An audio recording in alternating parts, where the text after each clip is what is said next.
Good evening.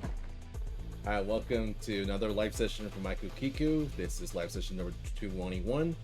Today is October 16, 2024, 19 EST. And yeah, welcome. So, oh yeah, today's weather, surprisingly chilly, a lot more than usual, which is, honestly, it's kind of good because we went from extreme heat during like the beginning of the month and then it just shifted to like extreme cold. So while a little late, at least it's there. At least we got cold. So I'm glad about that. But yeah, like I said, welcome to another evening live session here under under Aiko Kiku. So where we left off last session, it was a live illustration of Aiko Kiku version 1.1.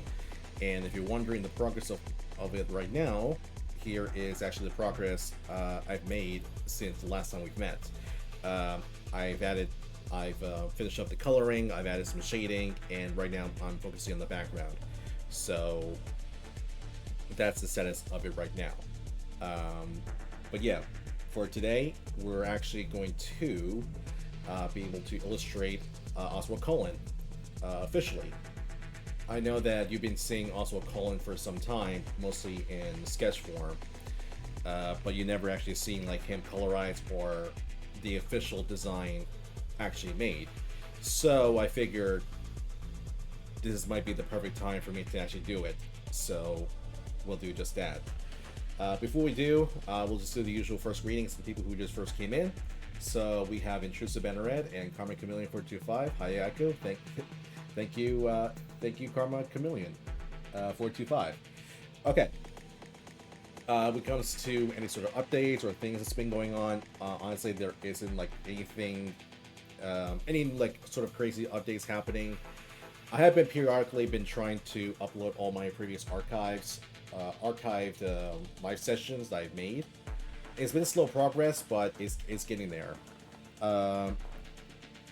If you're in my Discord server under live sessions, you'll see I've been periodically uploading piece by piece.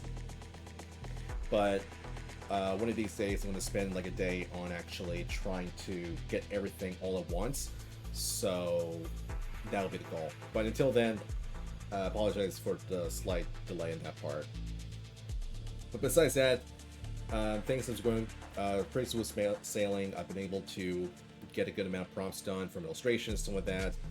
And next week, I guess I'll tease in this bit, there is a collaborative a Halloween themed artwork that I'm participating.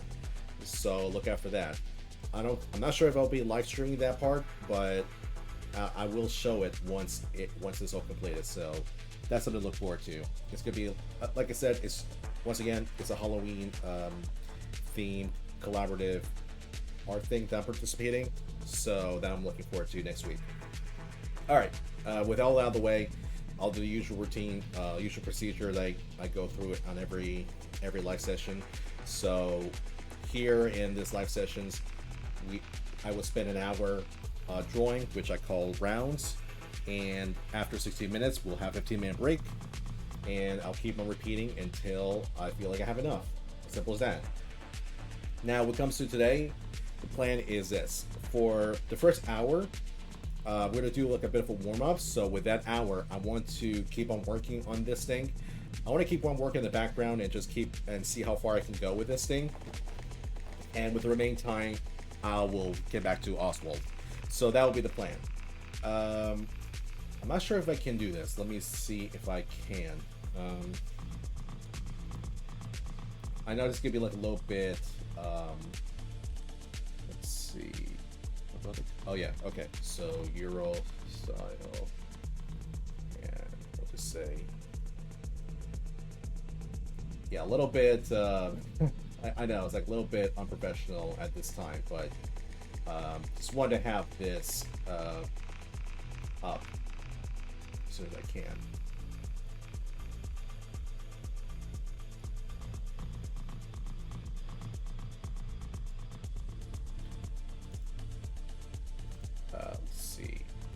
1 minute.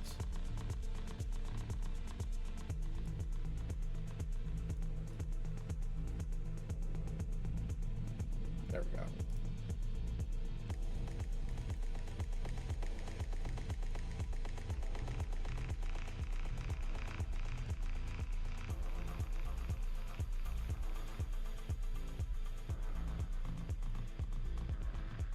Almost. There we go. Yeah, I'm going to be placing it right here just so in the future, whenever... I feel like these warm-up sessions, like the first hour, has always been very helpful for me because it helps me get more used to the whole pencil and just get more in the mood. That's so I feel like I've been enjoying these a lot lately. Plus, it's a way for me to catch up on certain pieces that I haven't been able to get to for some time. So yeah, that'll be there for now, and hopefully it works out. Hey, hello, Mark. Yeah, all right. Hey, Mark. Okay. So as mentioned, I'm gonna spend the first hour on just on this, and for the remaining time, I'm gonna be working on the other piece on Oswald. So that's the plan. All right. Enough talking. I'm gonna get straight to it. All right. So the biggest thing I want to take care of is the background. The character itself technically is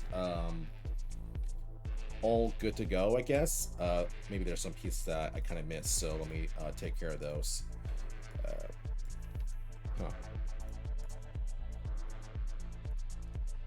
Oh, okay.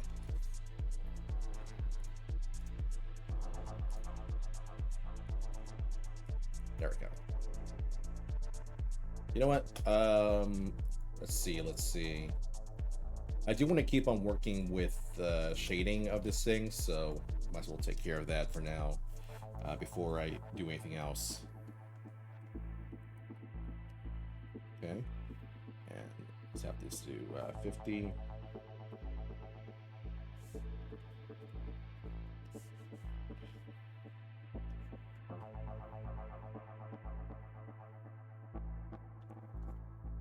Yeah, I don't want to have like a very harsh brush, so that's what I'm trying to do.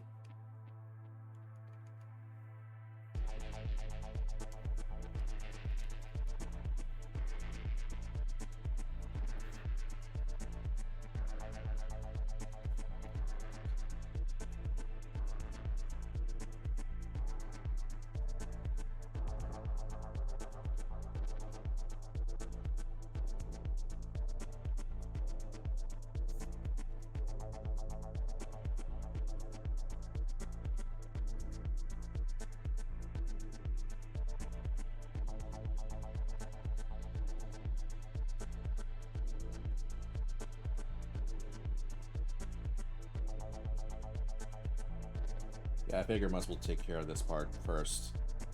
So let's take care of this.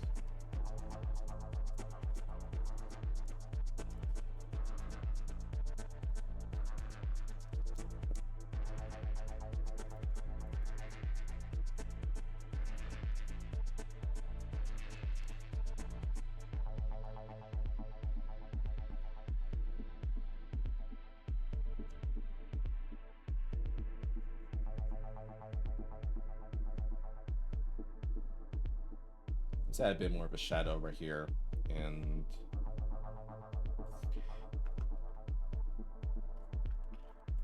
we can establish more in this part. Kind of like that.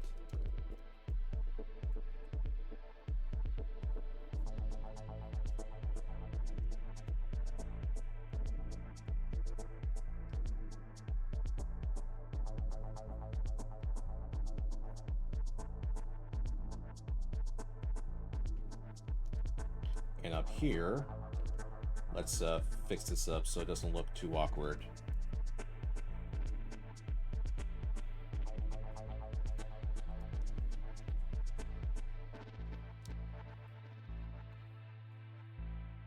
Yeah, so for this illustration, I want to experiment a lot more with kind of like the heart brush, going back to the old traditional technique of how people are shading their characters, because it's been fun working with the pencil effect for some time, but eventually I just kind of get a little bored of the whole effect, and I want to try and experiment with this type of brush. So that's kind of what I'm trying to do at this time.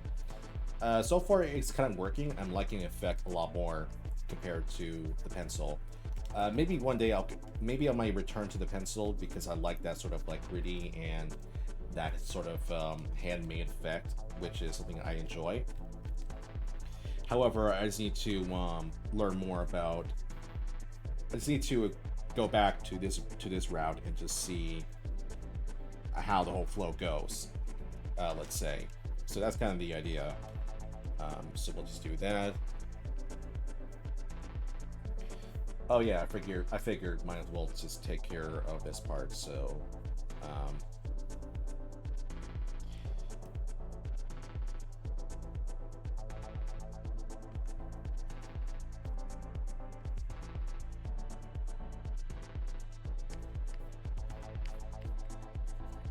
This may be excessive, but why not?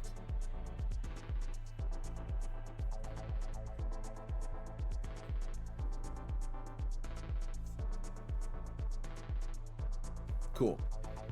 The hair, that's gonna be the thing. I'm not a big fan of how this thing is in the wrong direction. Maybe it's the right direction, but it just doesn't look correct. Let me just see something. Okay, so let me experiment with this. Let me try this method.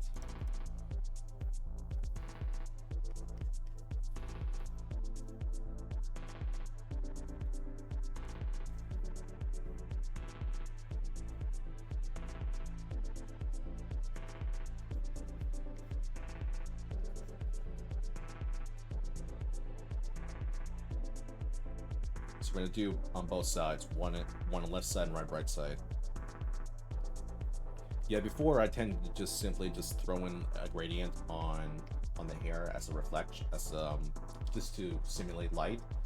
And for this one, I want to go for more of the traditional method that most people do, which is kind of like that whoosh effect. See how this goes.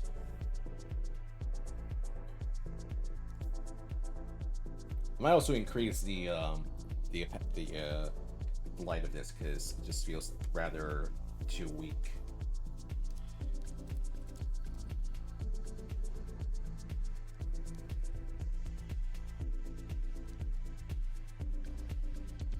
Oh, have a good night, Hikari.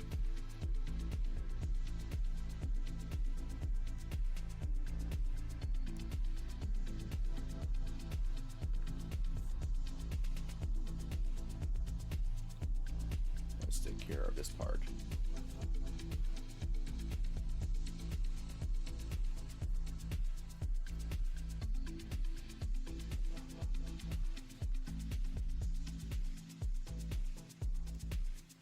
Oh yeah, I also found some new soundtrack lately, so hopefully you guys enjoyed the new tunes.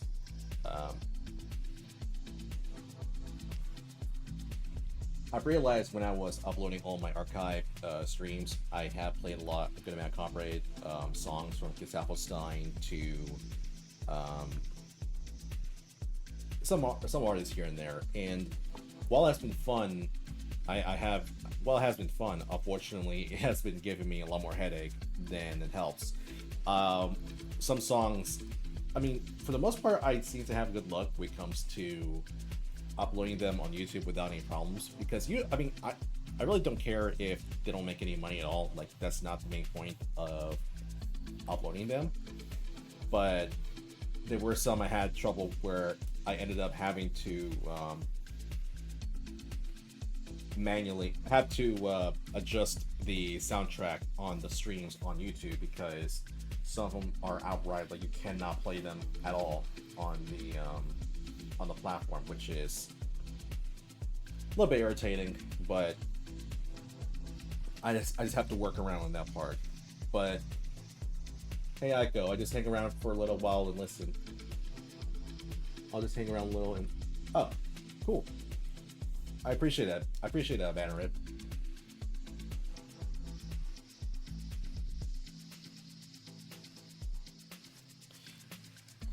But yeah, it's... I know that people have been telling me about... I know that I have someone suggest to me that I should actually just have my streams just instantly port to YouTube once once the stream's over, and maybe in the future I might consider that, because that'll help. That'll definitely help reduce the amount of effort, like the amount of trouble I had to go through. But in order to do that, I have to first take care on the music themselves, because while they're okay, they're okay with. When it comes to Twitch, they're okay with me actually just playing the songs, but when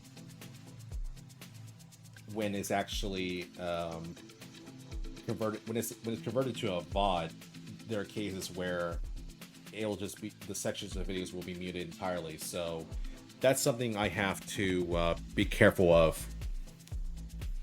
That's something I gotta be careful of in the future. YouTube just suddenly becomes, yeah, I mean, Twitch isn't better either. I mean, at least for YouTube, they're a lot more in a way generous. I mean, if you're not making money out of the video itself, you're okay with it. You're okay. You can essentially let it play and without any problems. But the issue is there are some songs that you just cannot play or have it exist in your video at all because they just get locked. I mean, thankfully now YouTube has offered a tool where you can actually just it uses like an AI like a advanced voice filter where you can actually tag out the songs but retain your voice itself, which is pretty cool. But still, I wish it doesn't have to come to that. But with Twitch, it's kind of worse because it hasn't impacted me yet, but I've seen from some people around me where they'll upload a video on YouTube. I'm sorry, they'll play songs on Twitch, and when it converts it to the VOD, the sections of the VOD itself gets muted entirely, and there's no way to combat that, which is rather irritating. I haven't encountered that myself because usually when I sit right now, I kind of set it in the way where when the live session is over and it's converted into a VOD, I set it just so all the soundtrack itself is not included in the VOD itself. So that's why when you see all my previous VODs, it's just me, it's just my voice. That's all what it is. I'm trying to steer away with that and want to include music, but the thing is, where can I actually find the tunes to do that? I think this might be the solution, because there are some YouTube channels like this one, Obsidian Soundfields, to I forgot this channel name, but I found it recently. So that might be the solution, because it's technically not copyrighted in some way, and I mean, I just got to give my donations to them, and we'll be cool. So I think that might be the solution and help reduce the amount of headaches, because copyright songs, I mean, it's fun at first, but yeah, I prefer not to fight. I prefer not to spend too much time fighting through that, because I prefer my time more on production rather than fighting the YouTube system. But let's not complain too much about that.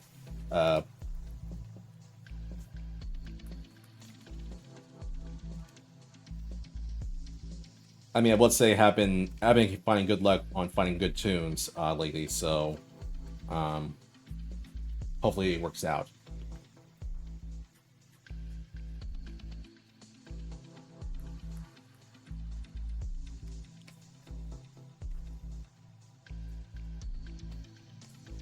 Alright, so I'm going to add some additional lighting here and there.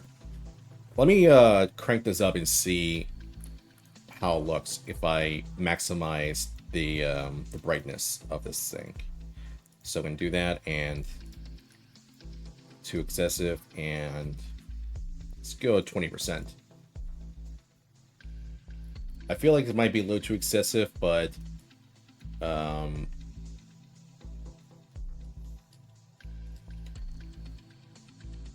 yeah, it's too excessive. Let's tone it down.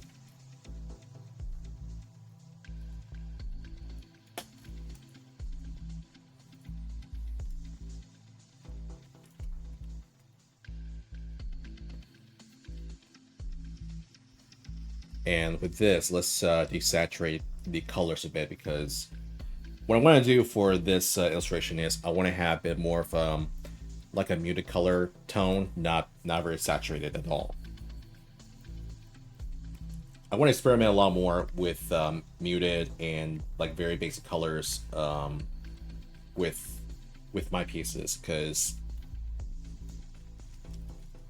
I just like that sort of like earthy and more of a natural type of color environment. So that's something I want to experiment more on. So hopefully this works out.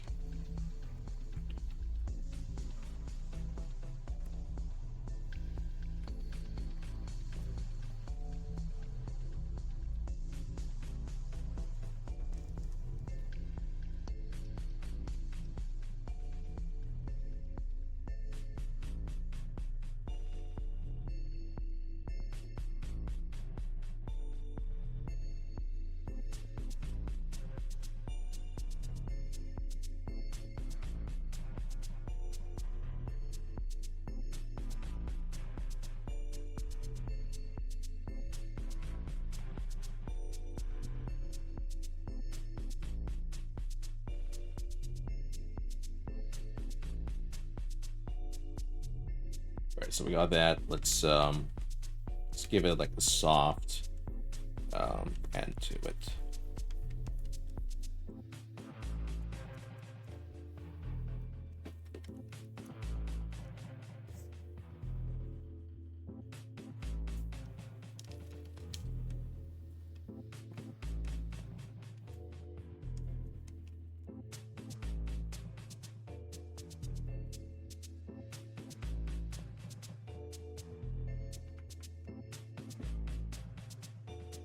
It's subtle. That's I want to keep it. I want to keep this tone, like this harsh shading, kind of subtle. So that's kind of the intention I want for this. Not sure if it works, but I mean, it's something to experiment with.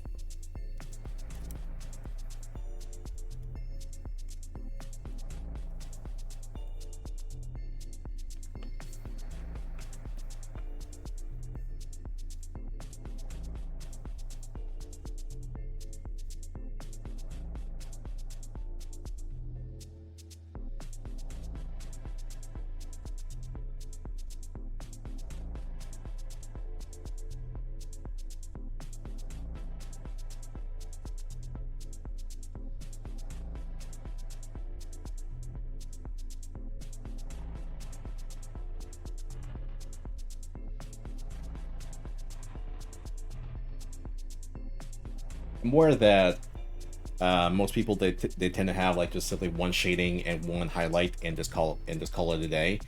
I could do that, but it's just I want to see how far I can go with this piece and try to add as much as I can. Maybe it might be too excessive, but I usually like pushing myself on how far I can go with these pieces. So I'm going to add in the highlights and see what we can do in this part.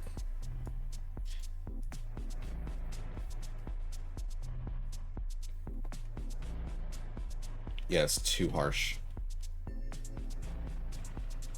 This will work.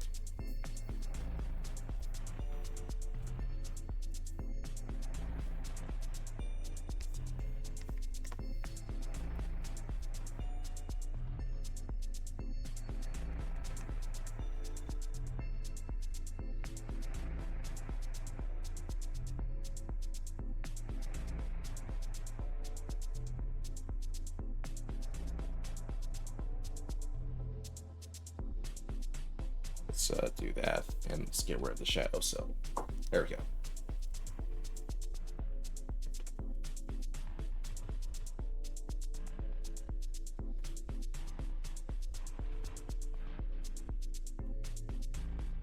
right there. Like that.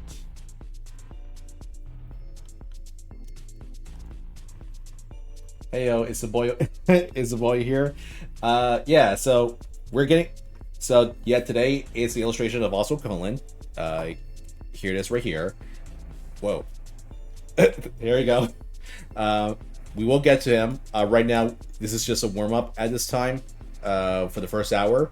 After this hour, we're going to get straight to the illustration of Oswald Cullen. So for now, this is a continuation of Haiku Kiku version 1.1.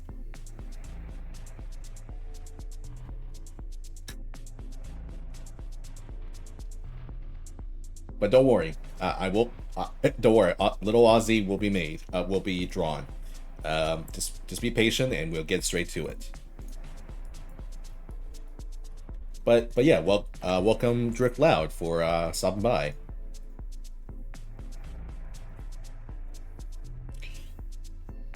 So I mentioned this already, but with this design, I want to be a little more expressive with Haiku Kiku, because the version that you're seeing right now, I mean, it's all right, but it feels rather too plain for my liking. So I figure with the updated version, this should help. This should help a good amount on the overall look of what I'm aiming for.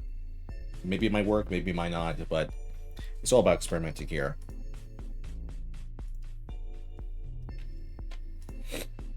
All right, let's try and tone this down. Let's add some very basic depth to the bracelet.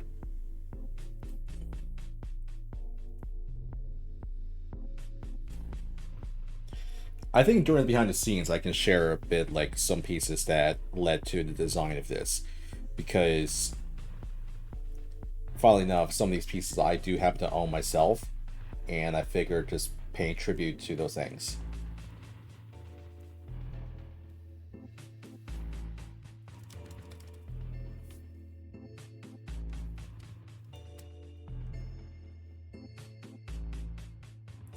Yeah, I just want to add depth to this thing, so it looks like there's actually the effect is kind of pop. It's kind of like really popping out.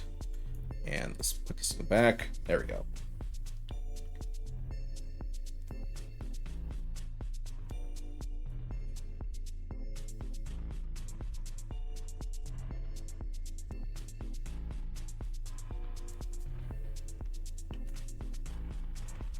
Yeah, that works.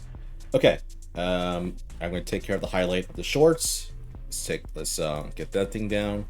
So let's add a new layer, and let's brighten this up and have like some very basic highlight to that.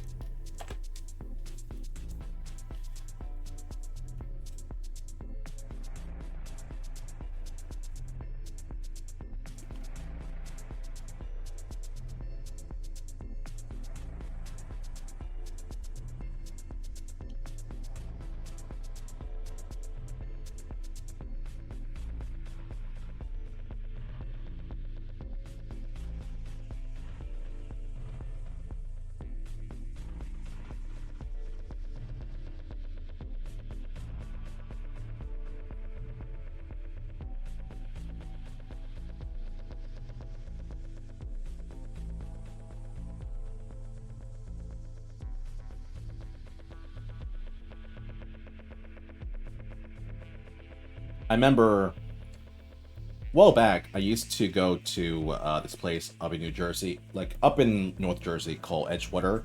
In this town, I think I mentioned the story before, but I'll just say it again. I used to venture off with my friends to this little town called Edgewater, New Jersey. And this town is literally near a river. And if you go across the river, it takes you directly to Manhattan, New York. But in that place, there is a small section in that area itself where you can find some Japanese import stuff, from books to groceries and even some cool stuff. In that area itself, there's a store called Kinakuya Bookstore. There's also Daiso. This is kind of like their dollar store. And one last thing, but I forgot the name of it. Hopefully I can remember someday. But usually we come there during January and June, and we'll usually stock up on stationaries, notebooks, mangas, and even gotchas here and there.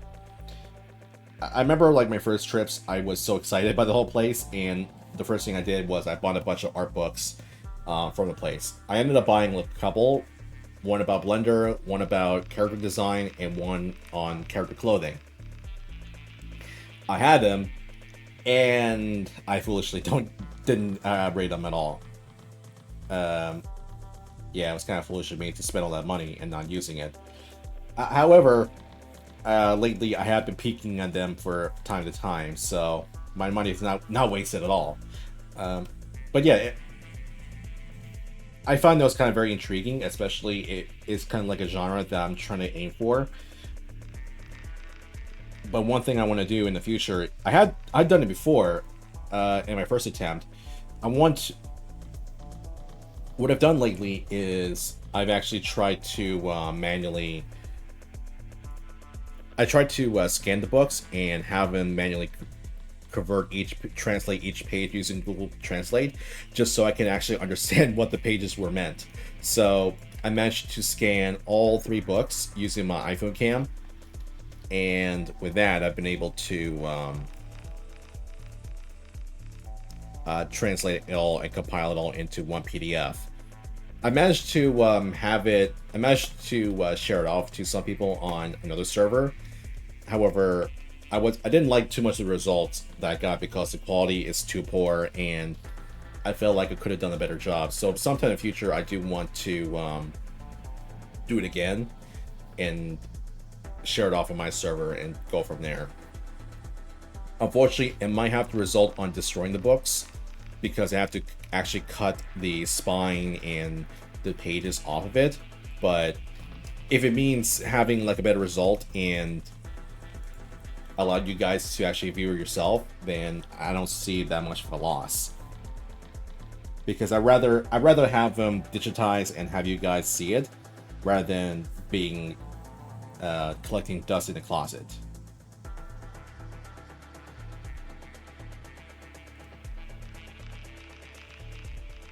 Plus, I mean, I do want to get more art books sometime in the future because I do want to learn more about how to do like proper anime style, from coloring to shading, all that stuff. But first, I want to actually utilize the ones I have before I do anything else.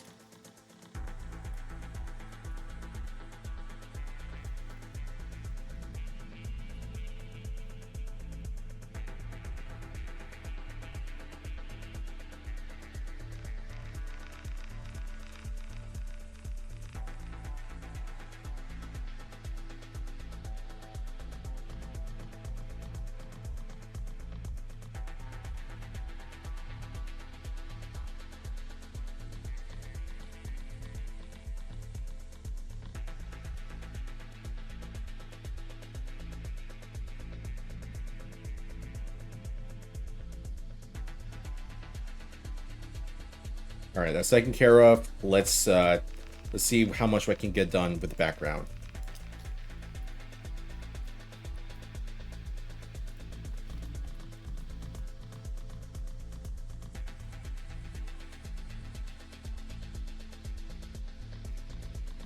So the first thing I want to do is take care of this part.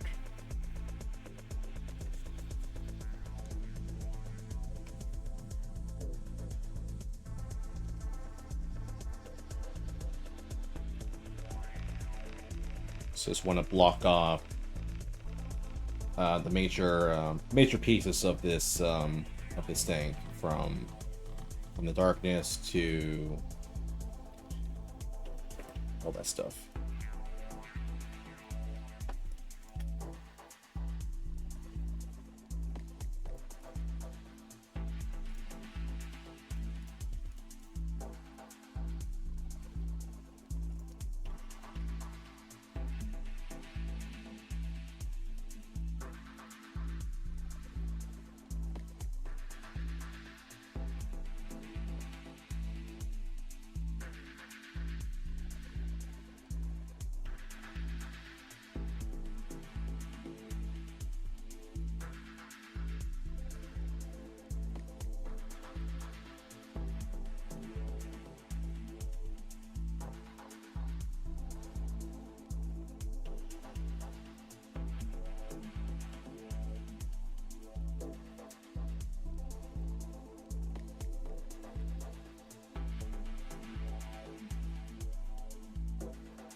All right, that's taken care of. Let's try this.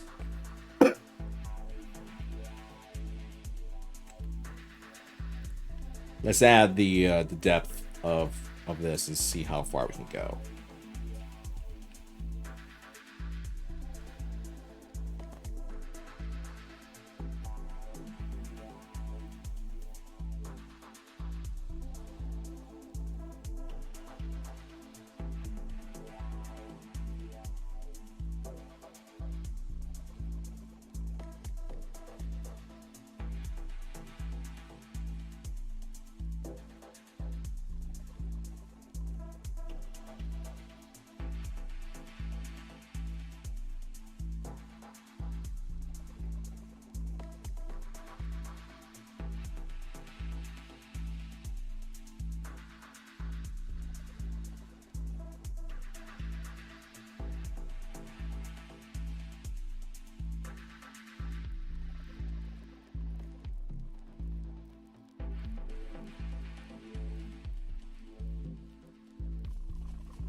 All right.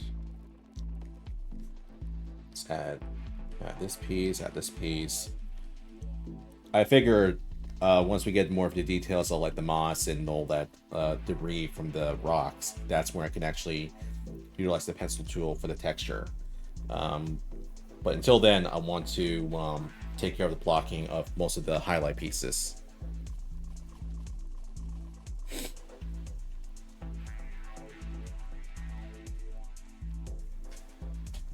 See if I take away the guidelines.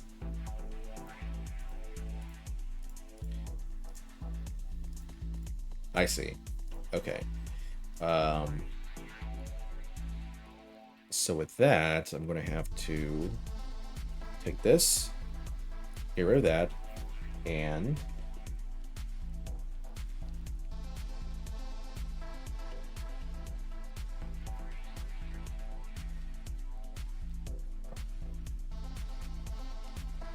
I think it might be foolish of me putting the foreground up above, but I think this is working. I think this is helping me out.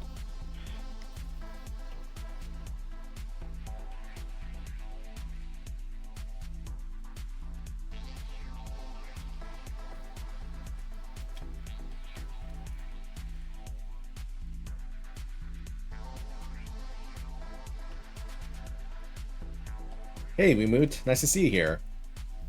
So as mentioned, right now this is a warm-up session, so I'm just simply continuing on with this illustration of Ikokiku, and then we'll get straight to Oswald Cullen. So for now, just stand by, and we'll get straight to it. And then in after 27 minutes.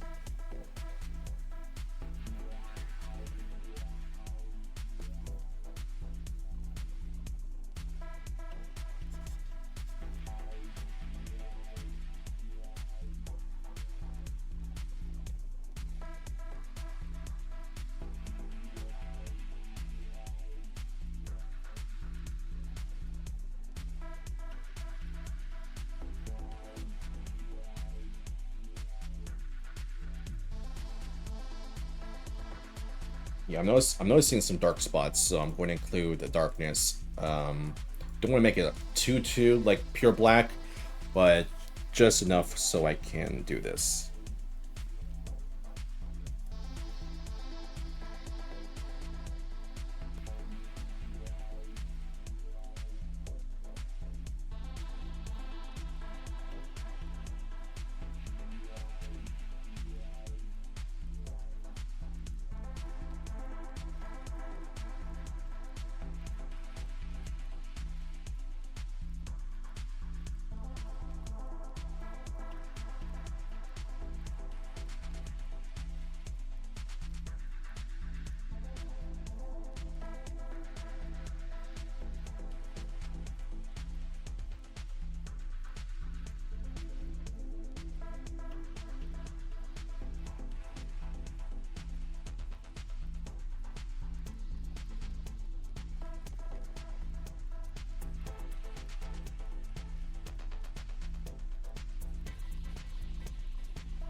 All right, let's see. Let's see. I feel like so most of the big pieces are included, but it just okay. So that's darkness. This is the medium. I feel like pretty soon I'm gonna have to take care of the pencil effect, so that will work.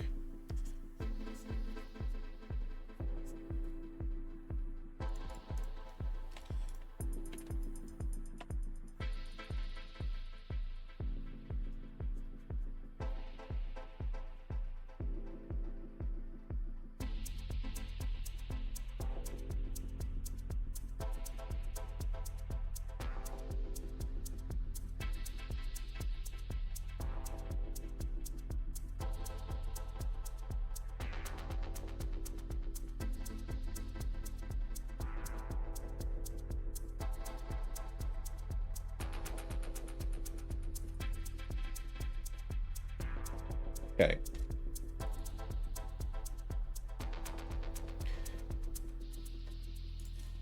Gonna add another one, and this time let's add the highlights. In fact, let's bring back the pencil too and see how far we can go with this.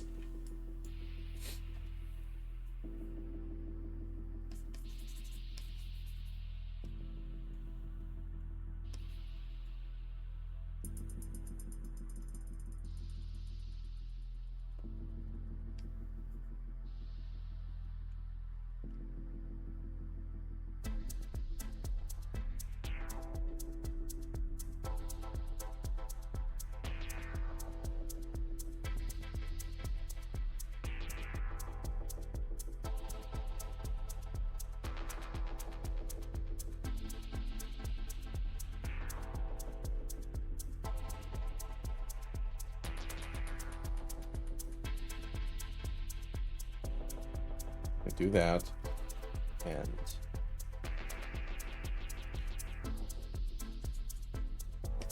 add some textures up here.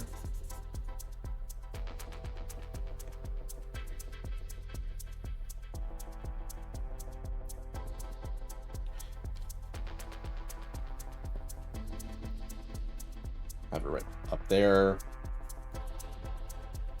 I feel like I'm messing myself up badly. I'm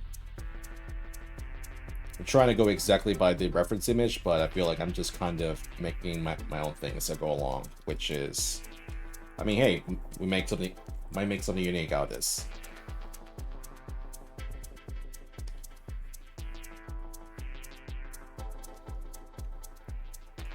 I want to add in the moss just so we have some additional color, if we can.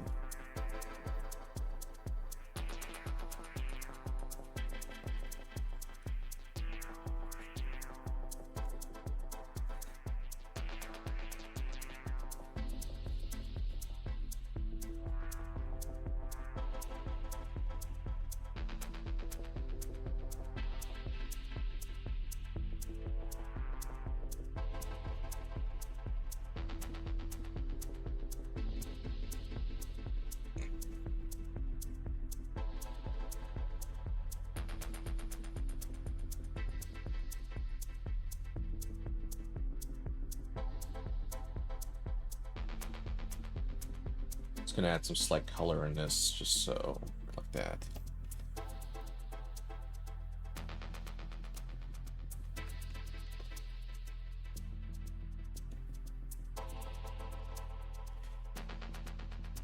Let's bring back the medium, this, and see if I can recover from this.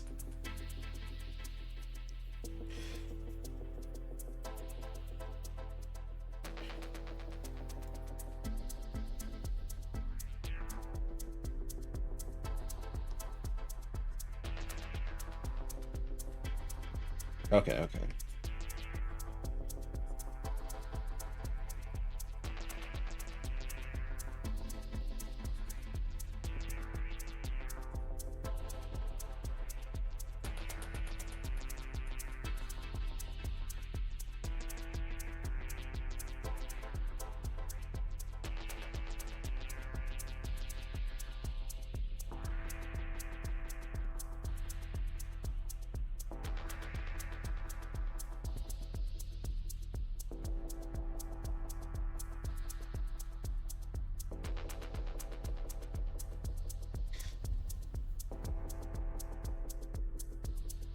Okay, and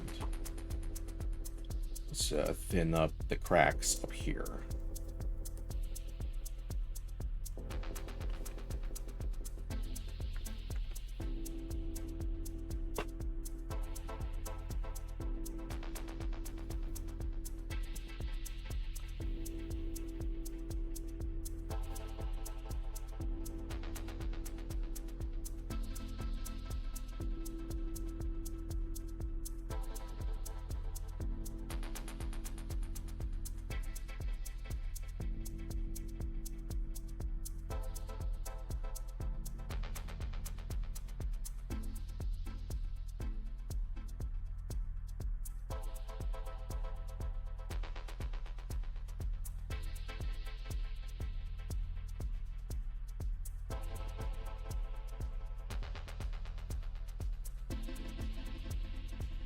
Too bad.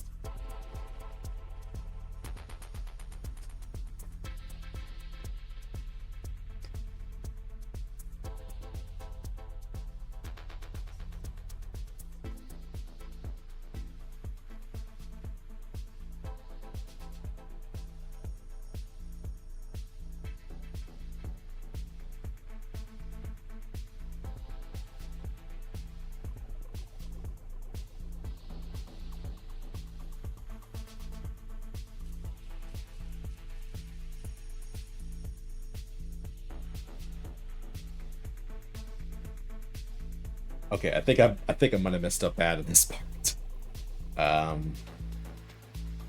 Yeah, I'm gonna keep on fighting through and see how much I can recover from this, but I feel like this is something I might have to go back and resort on my end, because yeah, this is not coming as good as I thought.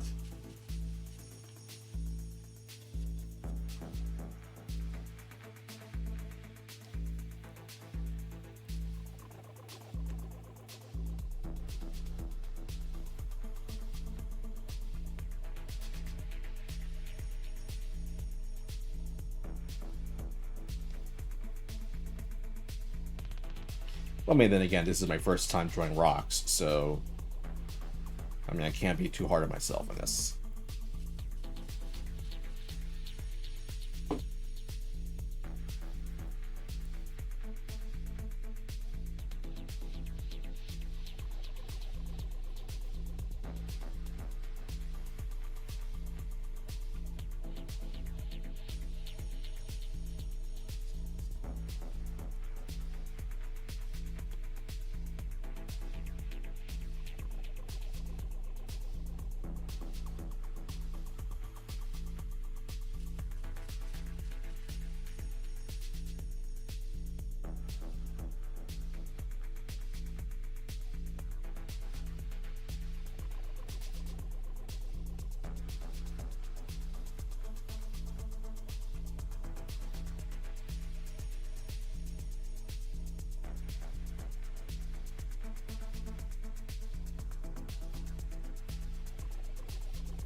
Alright, let's add the highlights and see if that helps.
Okay, so all I gotta do is just keep on adding layers and layers and layers of paint of this, and it will slowly form together.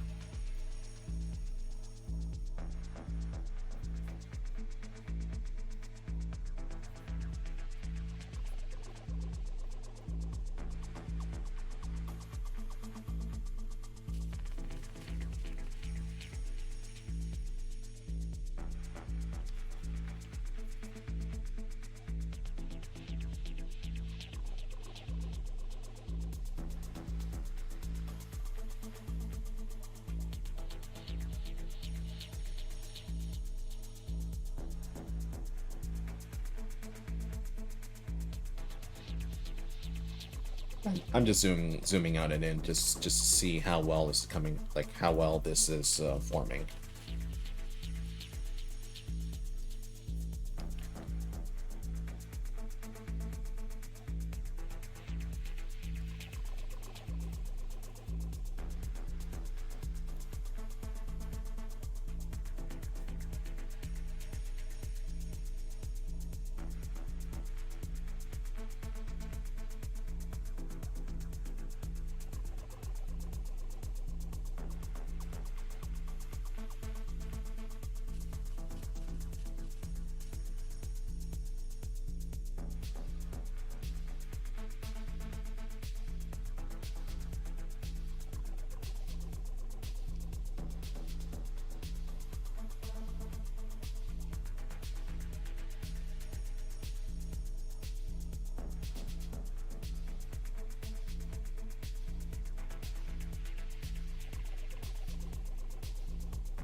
It's almost there.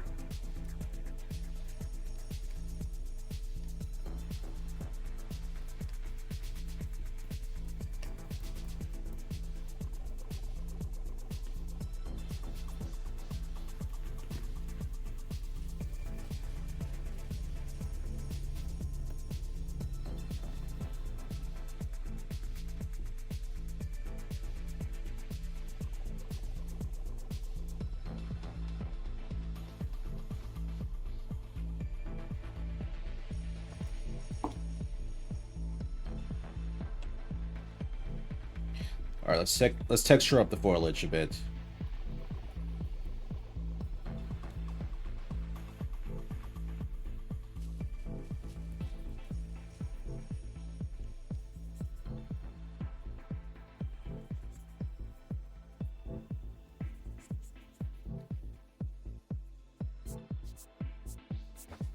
Gonna include some highlights as well.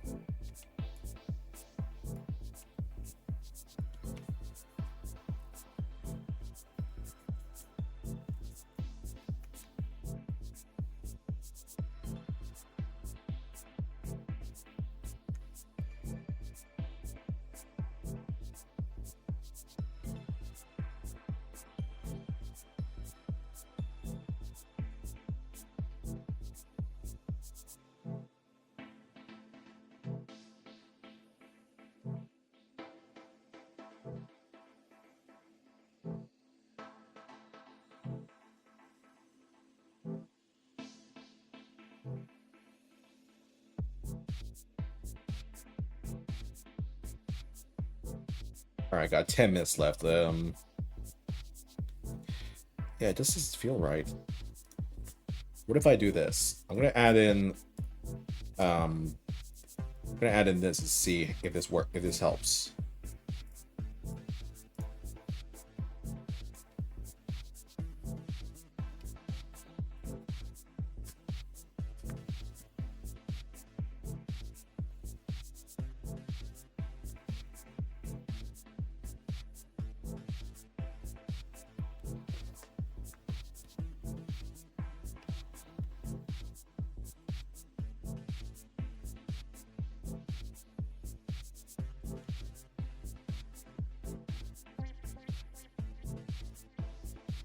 There's someone helping.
think I might have exceeded the amount of layers on this one.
Yeah, I'm not liking. I don't really like. I'm not liking the results of this at all. It just feels too amateurish.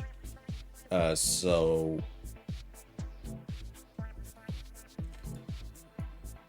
with that, I'm going to have to redo the entire thing. It's going to lower this, and I'm just going to just paint over it and to see how far I can go.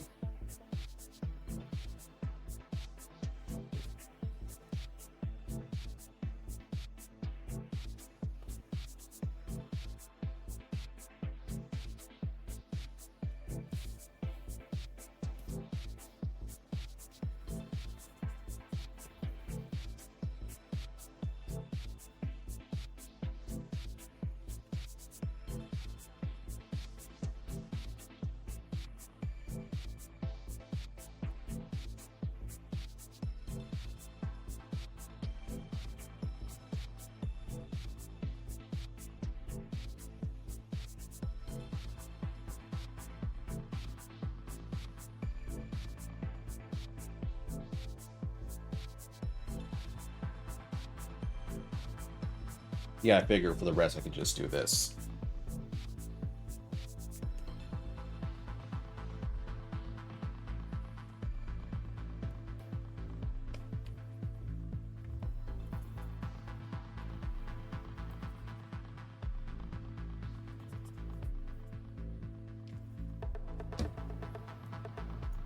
Got this down there. Okay, yeah. And now I can actually get like the pieces. Let me see how far I can go with the pieces.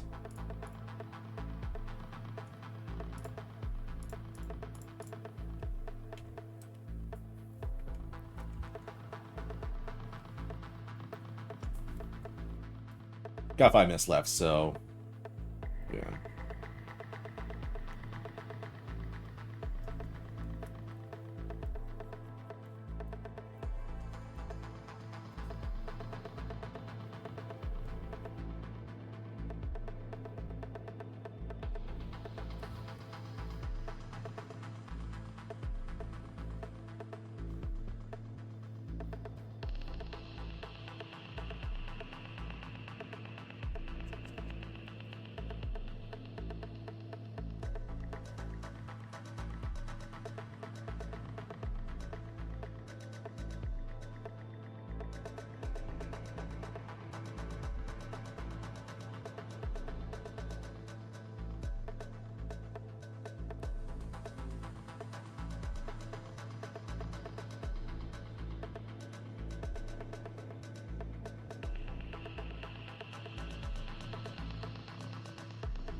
Yeah, so what I'm doing right now is I'm just blocking the overall pieces together of this thing.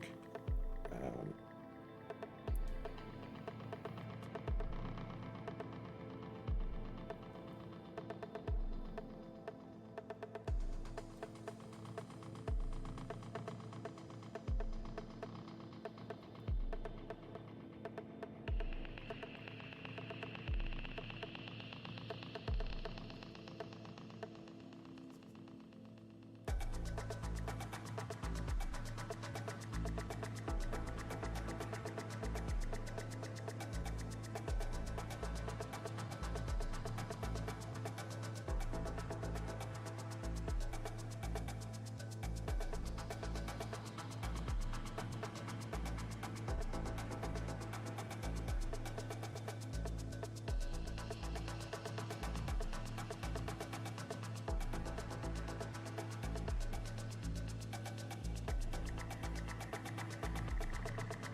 all right, 2 minutes left.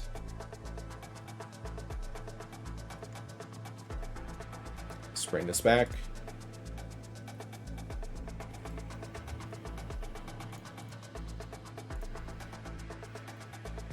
All right, moment of truth. It's one to see how it looks now with this.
Okay.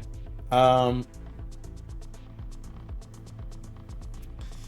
gonna spend more time at my end and see how I can deal with this thing, because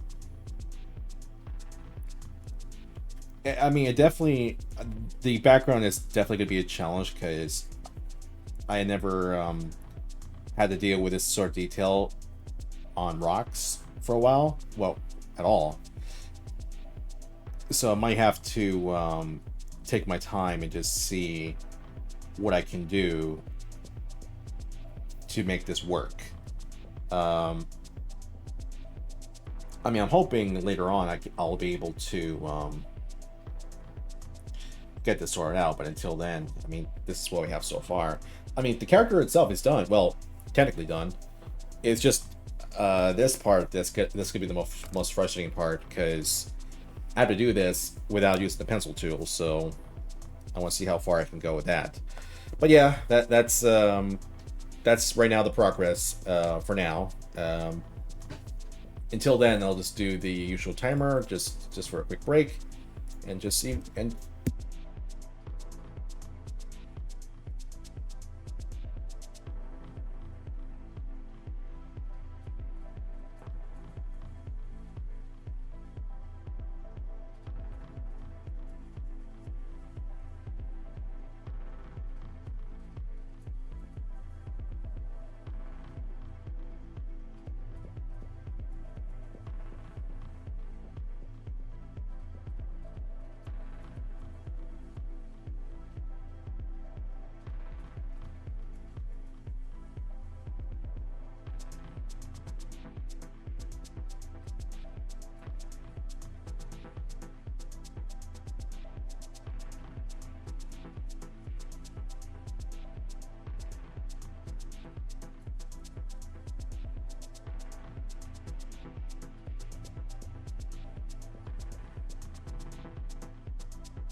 I figure with the break time, I can just keep on doing this before I move on to Oswald. So I figure why not?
All right, I just kind of laid out the overall like layout of the rocks, so hopefully this will help me out once I come back to this, because I guess the challenge is trying to make the colors, trying to make the shading a lot more convincing and not make it like a mess.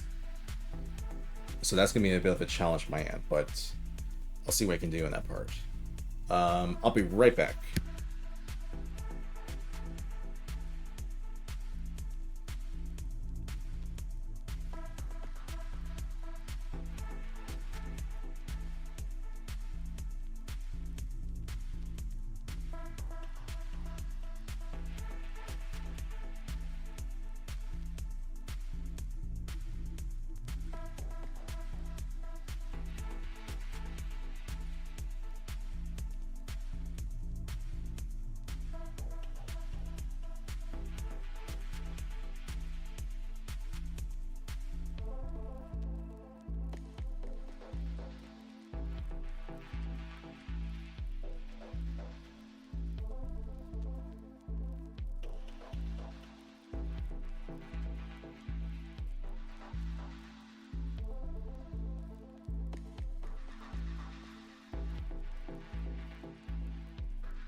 All right, before we get to the main event, I'll just say the people who are sticking around. So we got Andy Draymond, the cowboy named Mark, hello Mark, and Weemoot. I appreciate you three for still sticking around.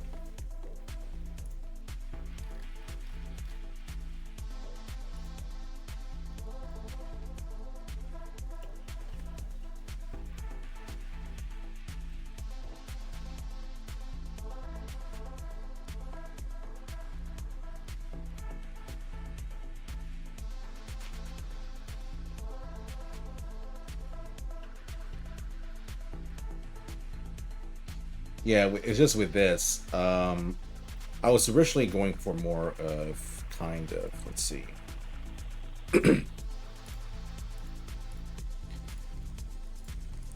Yeah, this was kind of like my first attempt, and I really hate how it looks.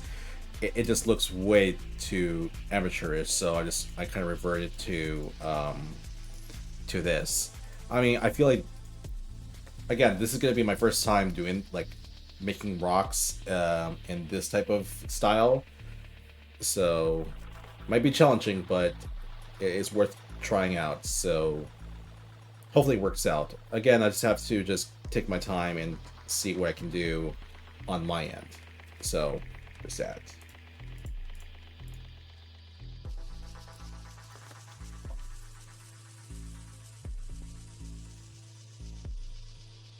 Until then, let's switch back to this and let's get ourselves ready.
All right, let's put this away.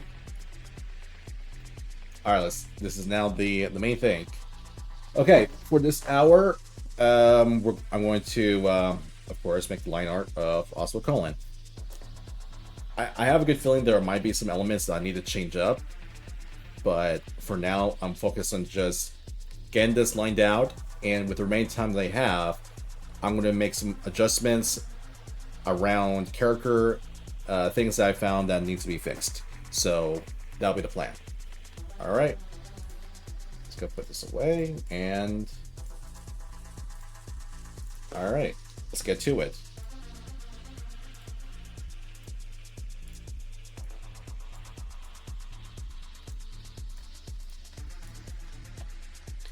Gonna do the same procedures before.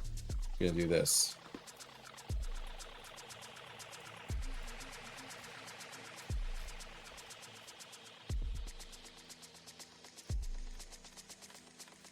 And go lower the opacity. Yeah, so for now, I'm just focused on just getting like the major highlights outside the character, and later on, I'll get into the details. But for now, I'm focused on just doing this.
No.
Let's not make this too pointy.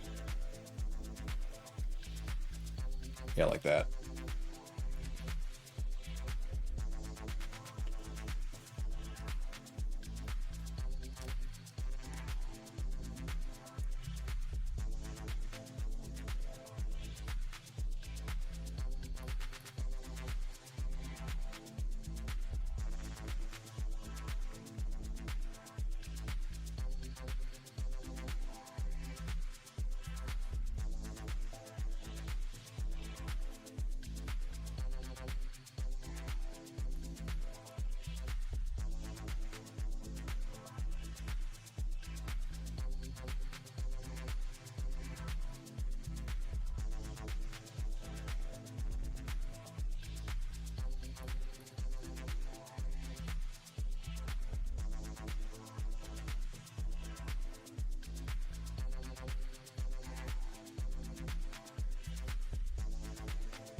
Not yet.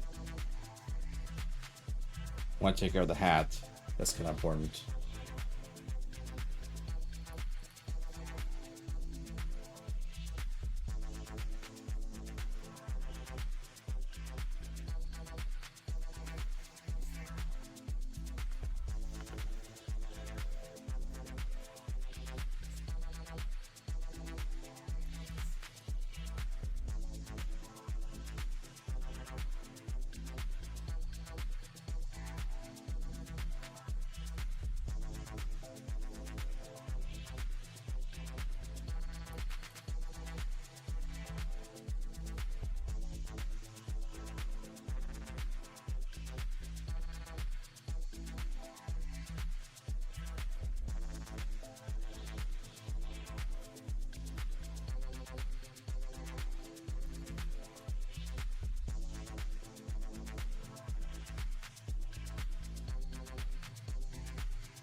Just want to get that right stroke so I'm not like inching my way through the entire thing.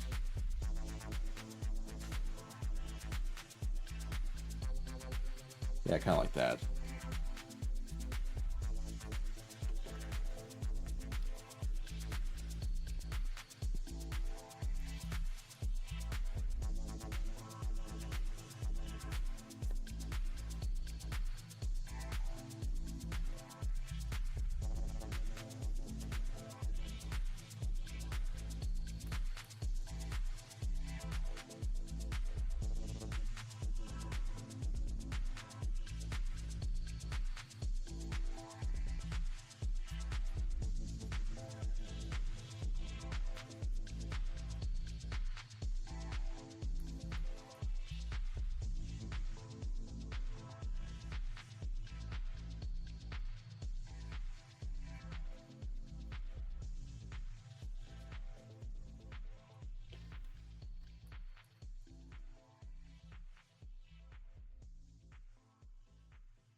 All right, I'm gonna switch up tracks, so give me a minute.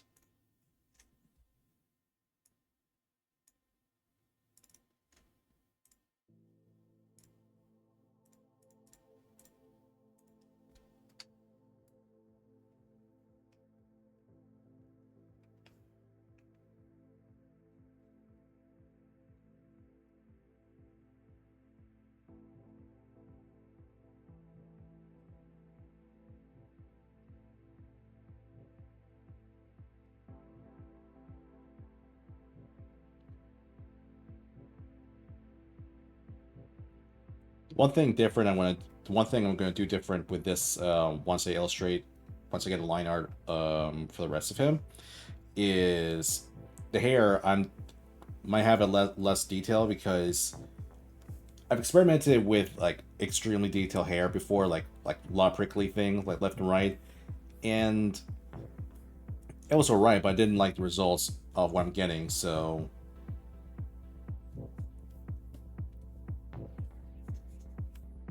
I figured simplifying it might help.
Let's have his ear a little shorter.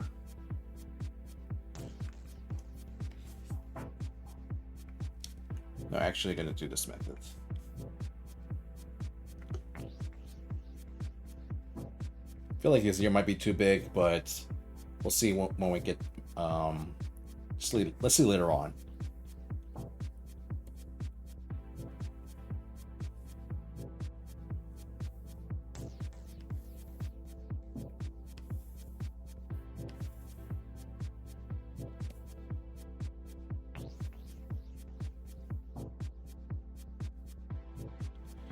All right, I gotta inch my way through.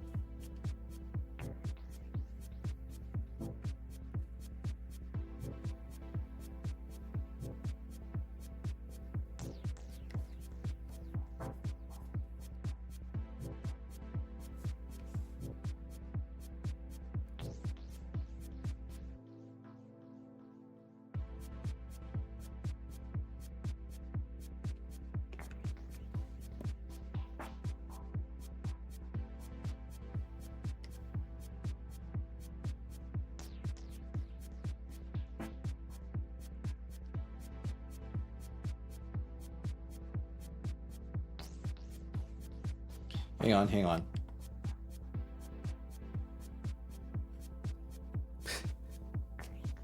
I got this.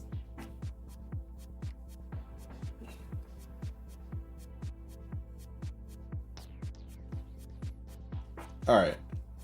That works. That works.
see what it looks like now.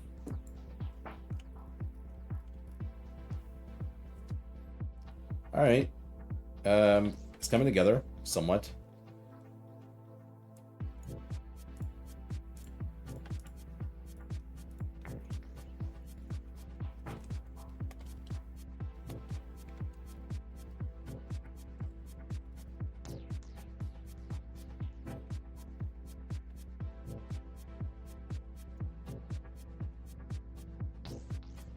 I'm going to take care of the hair in a moment. I want to take care of the other things first.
Yeah, as mentioned, I'm not too worried about getting little details like the stitches and the wrinkles at this time, because my main priority is just shaping them up and just seeing which one works, which one doesn't, and make my decision as I go along.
I'll take care of the pockets at the moment. First, I want to take care of the zipper.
Not yet, not yet. I want to take care of the others for the moment.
Okay, with this one, I know I want to make some adjustments.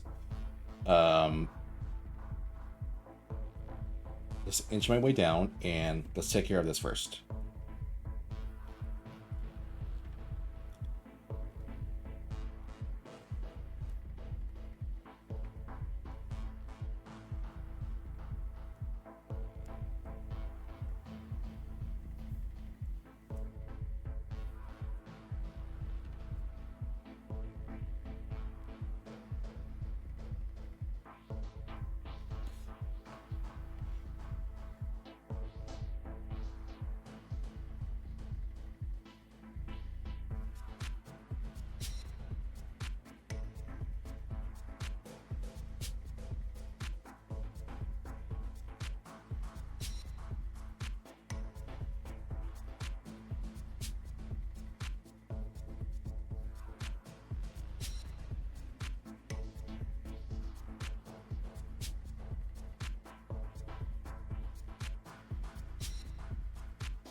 Yep, that's Oswald.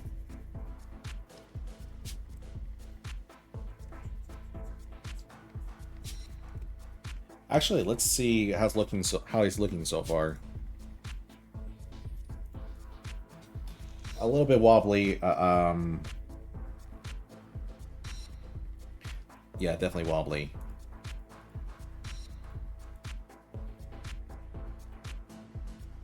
But I'm gonna keep on going. Just got to just not think too much and just keep going.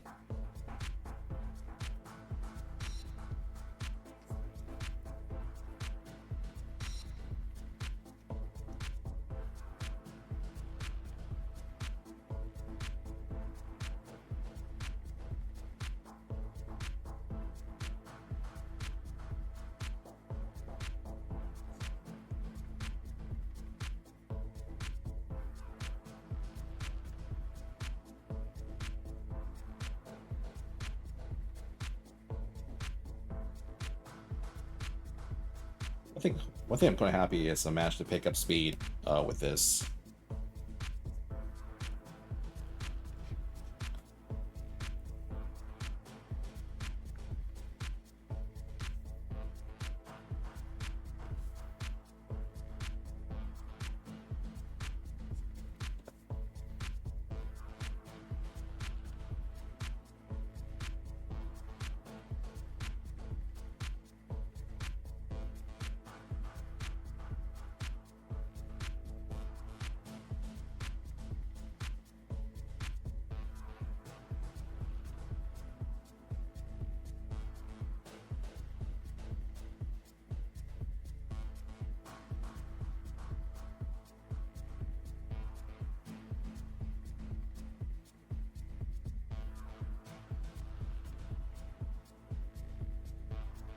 Let me do this.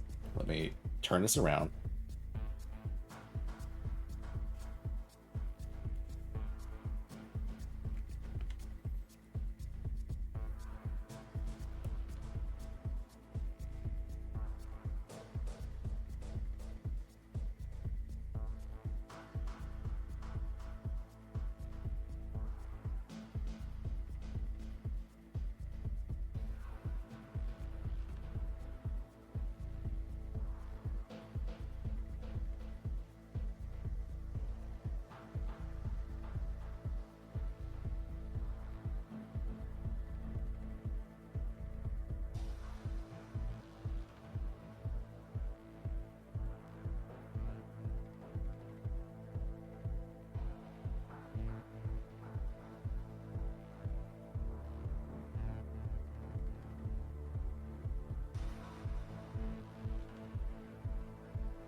All right, we're halfway there.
Okay, now we can take care of the hair.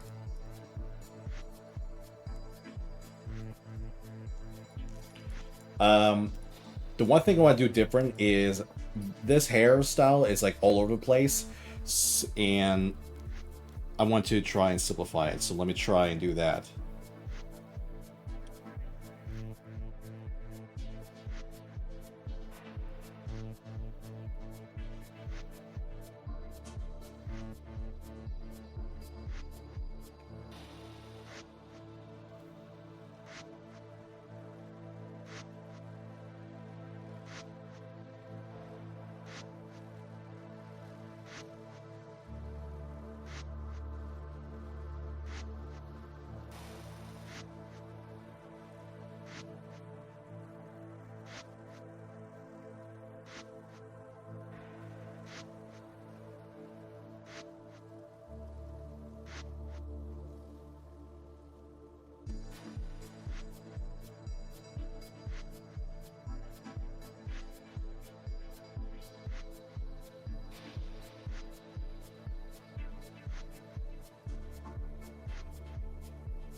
All right, let's not think too much on fixing those in the moment. I want to at least get this. I want to get this taken care of.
All right, now we can get a little more. Let's now we can get more on this part.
Do that. Add this part.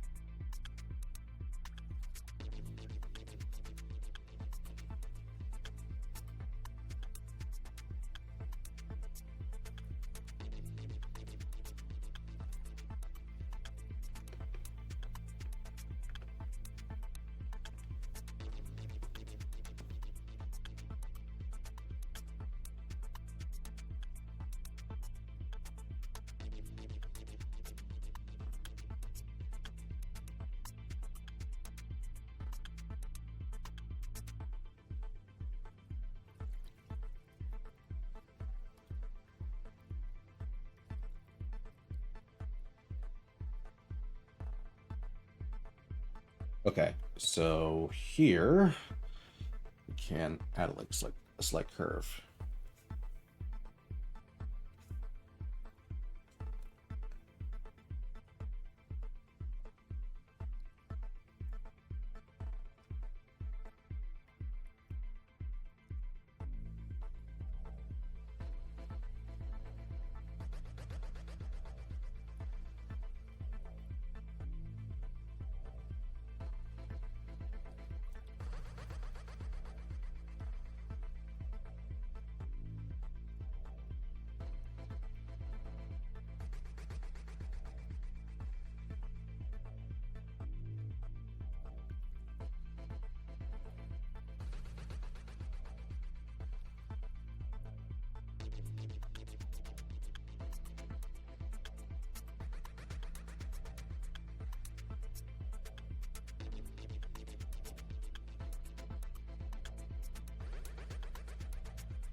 Okay, so let's fix that.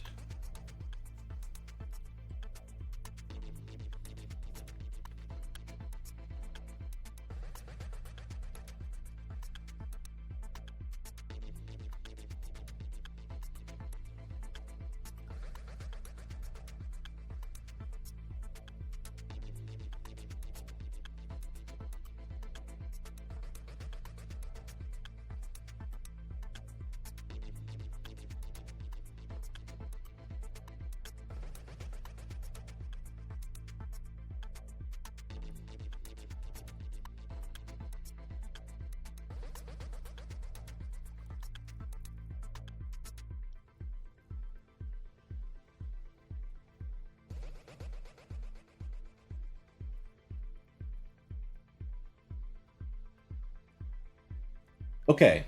Um, Technically, right now, the overall line art of Oswald is I got what I need right now.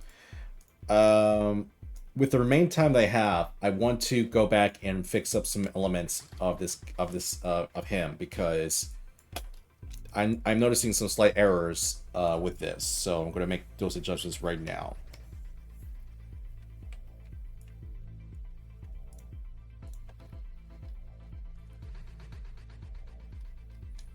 Before I do that, let me do this.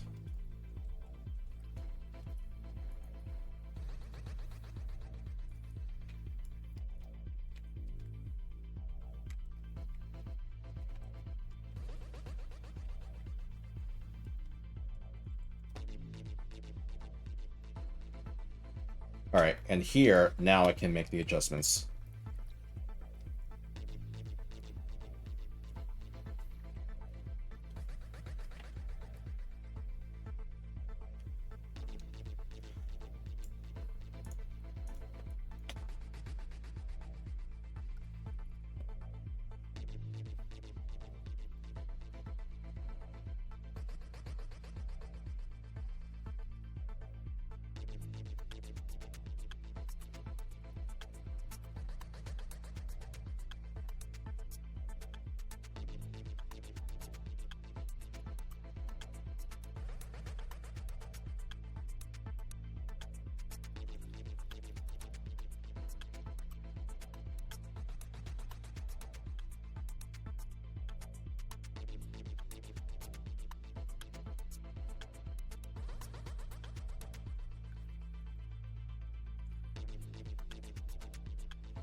Now it just feels off.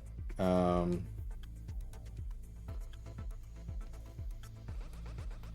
there we go, I guess.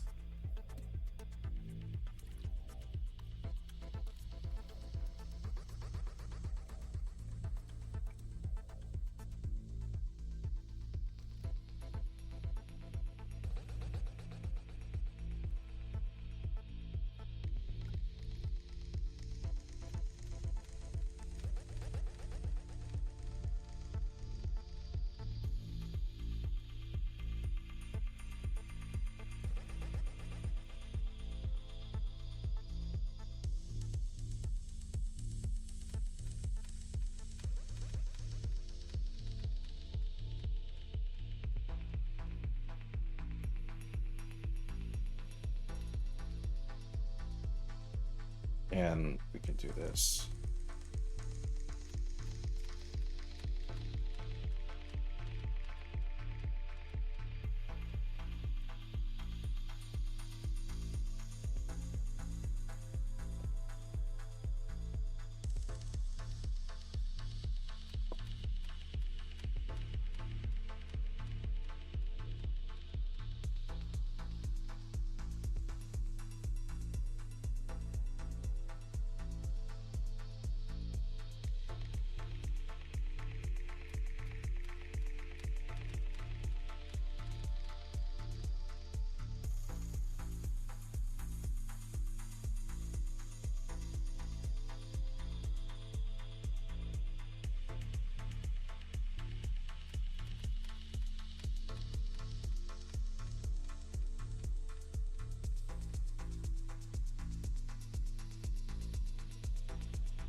Hang on, almost.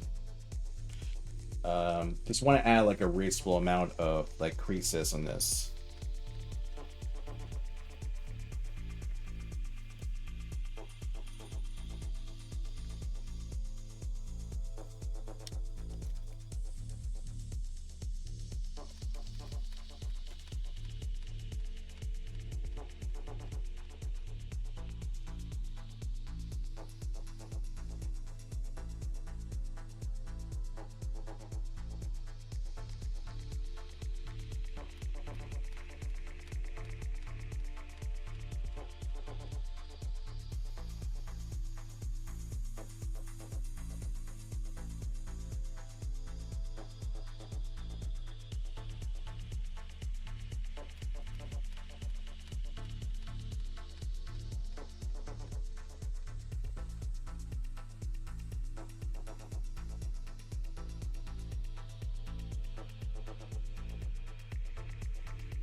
All right, that part is fixed. Jacket looks a little too slim, so let me make it a little more boxy.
Okay.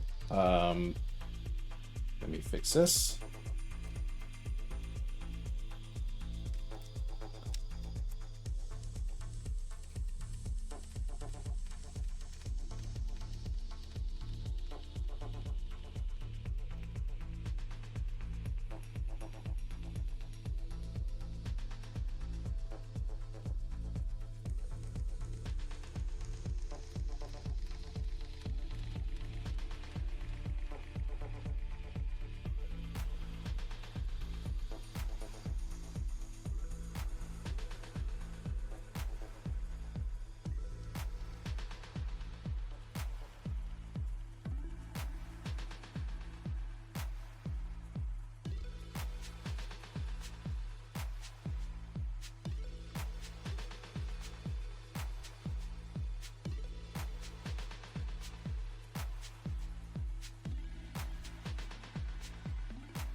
We can have the sleeves a little more down because I can imagine it being like rolled up a bit from that angle.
All right, 10 minutes left.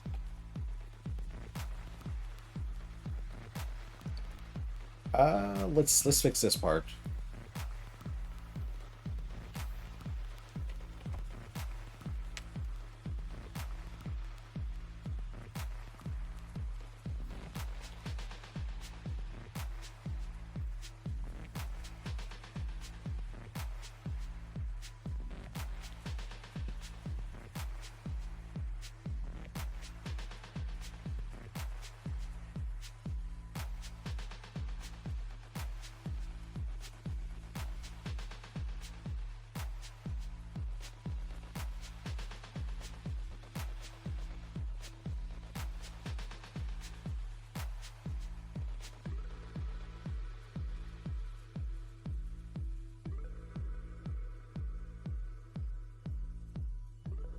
Hmm.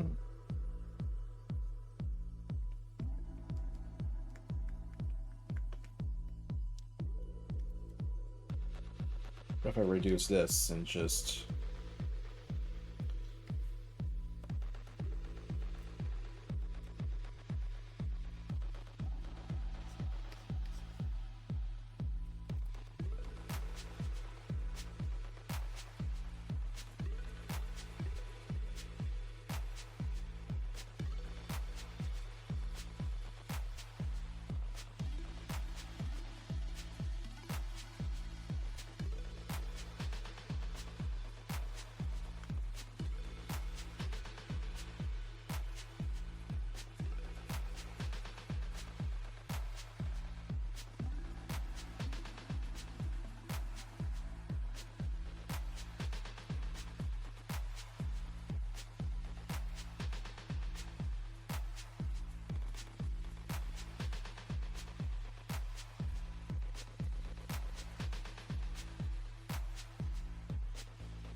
All right, 8 minutes. 8 minutes left.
Let's add these just so we have something kind of like that.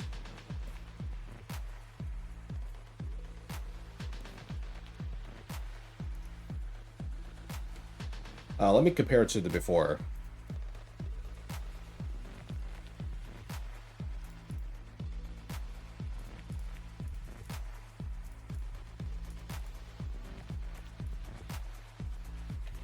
Yeah, it's coming a bit better.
All right, almost there.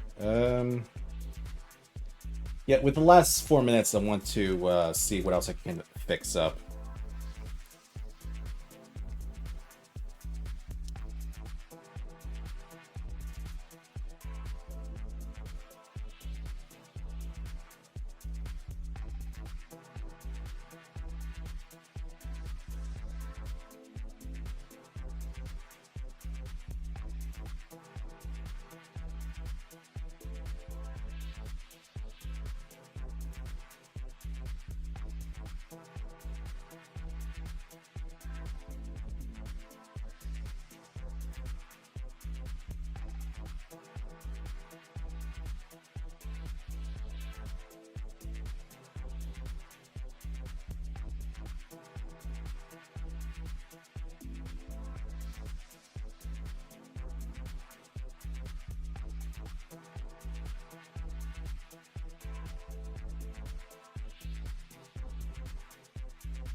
Yeah, I kind of like that, and just so there's something. No, not yet.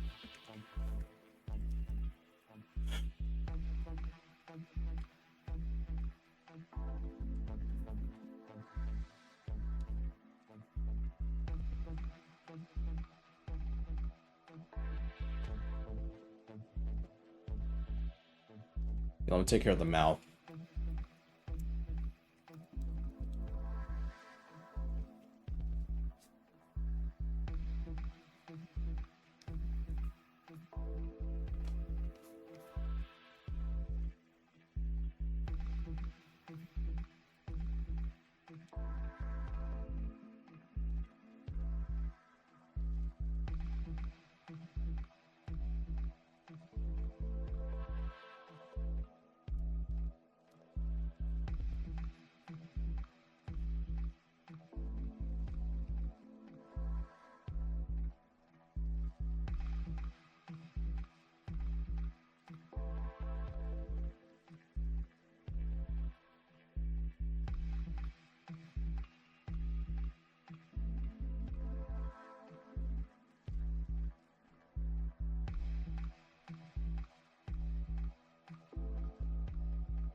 Yeah, one hand I'm slowly getting better with making clean line art, but on the other, I'm still like inching my way through on certain pieces.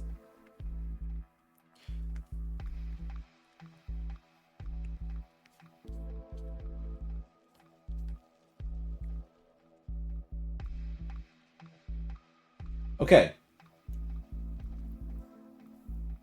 Here is what we got so far for Oswald Cullen. I mean, technically, I got what I need. I mean, the line art is complete. So we went from the sketch itself, like right now as is. I know there's a lot of details in it. I mean, compared to what it was to where it is now. I mean, I feel like the eyes is a bit like awkward. I get it. And not all the details are in yet because I want to save that for the shading and lighting because I want to see how I'll do on that part. But I mean, the thing I need the most. Oh, that's the first version. This is the refined version.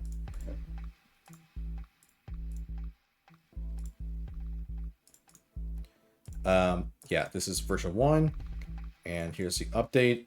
So yeah, for now, it's getting there. Like, I feel like it is what I'm looking for.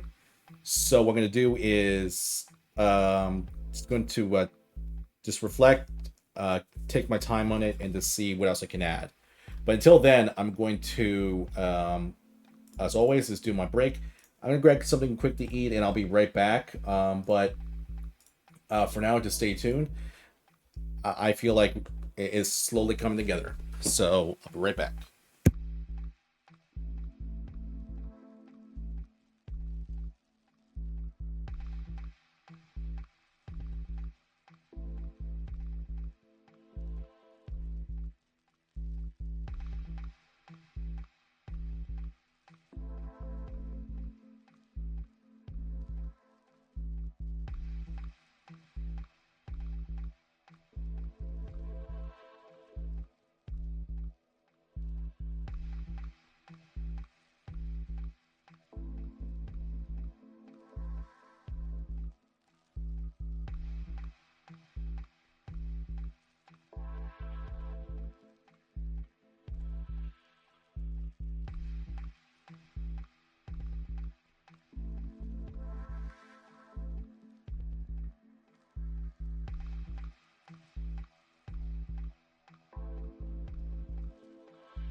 Yeah, I'm back. I'm just grabbed like I just grabbed some gummies. What's it like? Sour kiwi slices. Is the only thing I could find.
All right, sorry about that. I just had to get something to eat.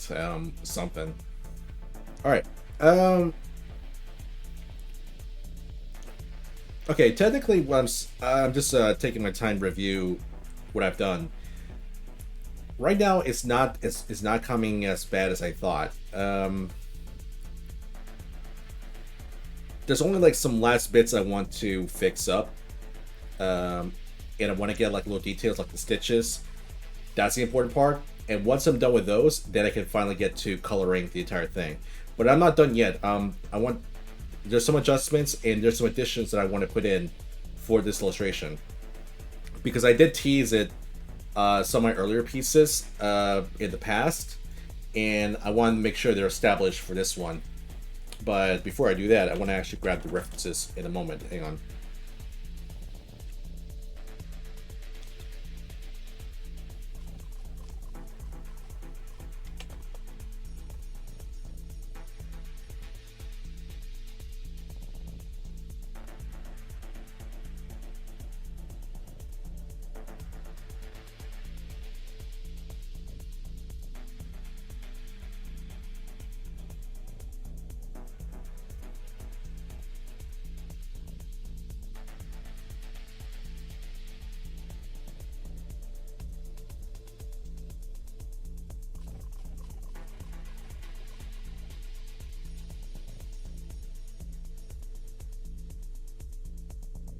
Let's see.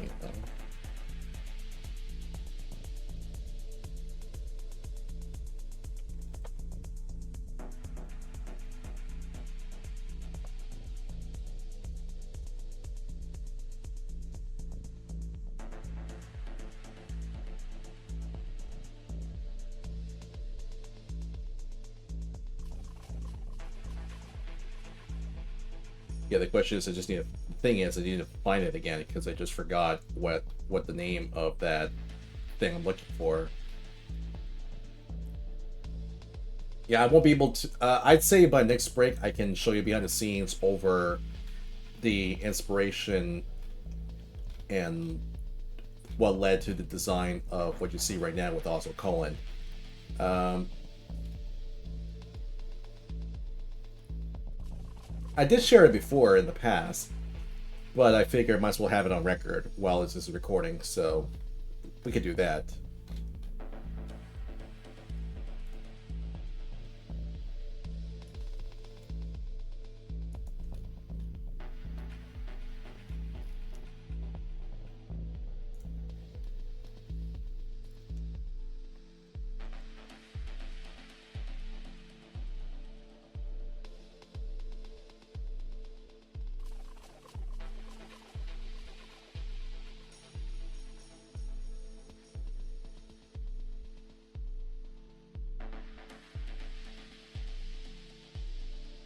Okay. I'm gonna do the usual shoutouts to the people who are still sticking around. So we got the catboy named Mark and We Moved. I appreciate you too for still sticking around. But yeah, For this next hour coming up, I'm going to keep on fixing some bits of this line art. I'm going to add in the details of the stitching and the patchwork of Oswald Cullen. And with the remaining time, then I can finally colorize the character. So that's the plan.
Yeah, I figure I might as well just get straight to it.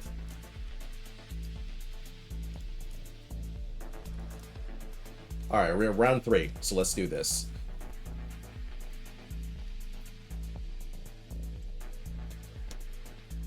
First things first, let's fix this part, because it looks a little awkward.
Alright, let's see.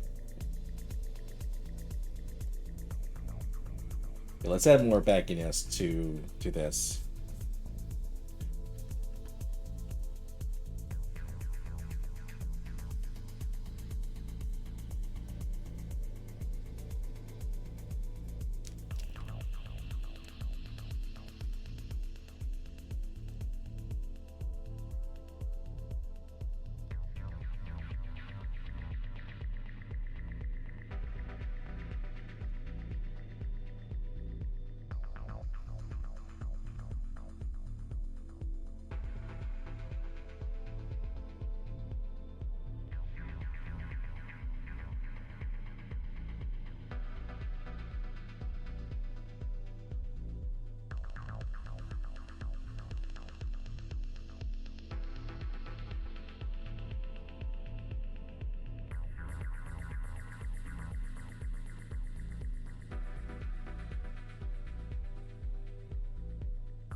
Okay, that's good.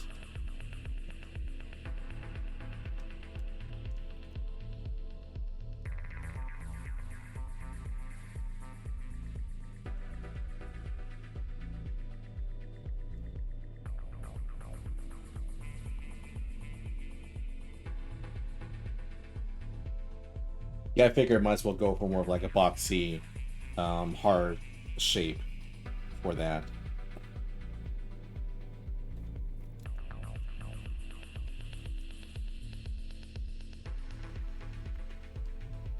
Because in a way, it kind of makes sense, I guess.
Let's make this shoulder like a little thinner, because it's like a little too thick. Kind of like that.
Alright, cool. Now I can thin up this part.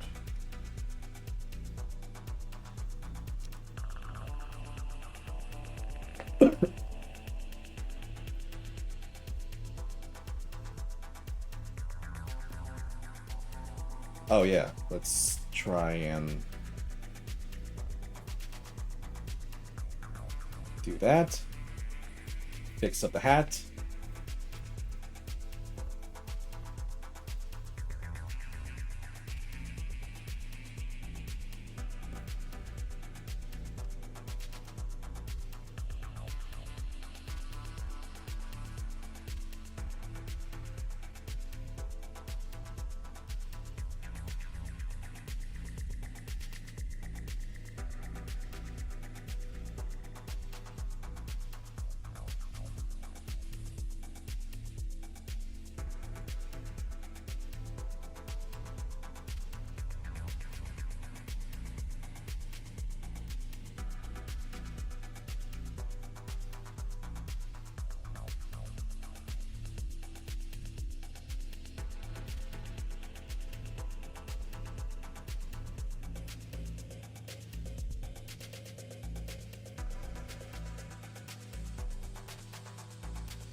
Okay.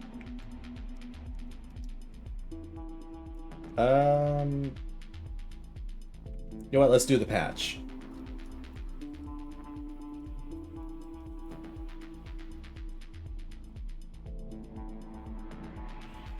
Just have it right there.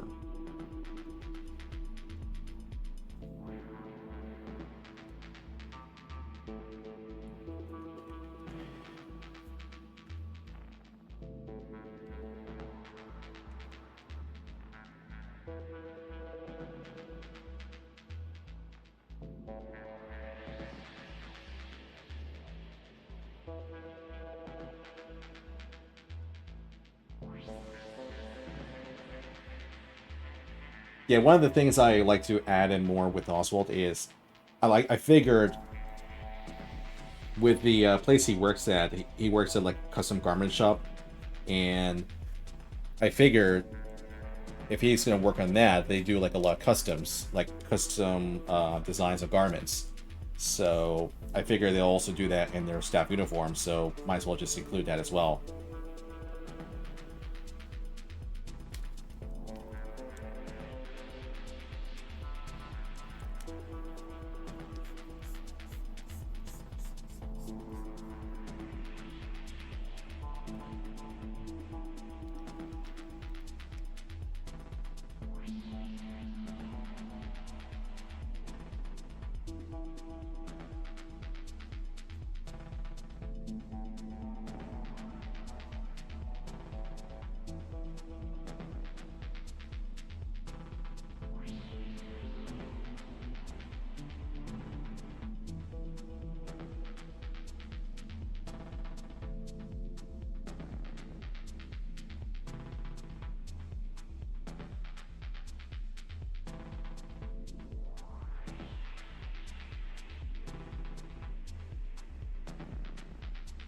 No, hang on. Let me get an additional reference.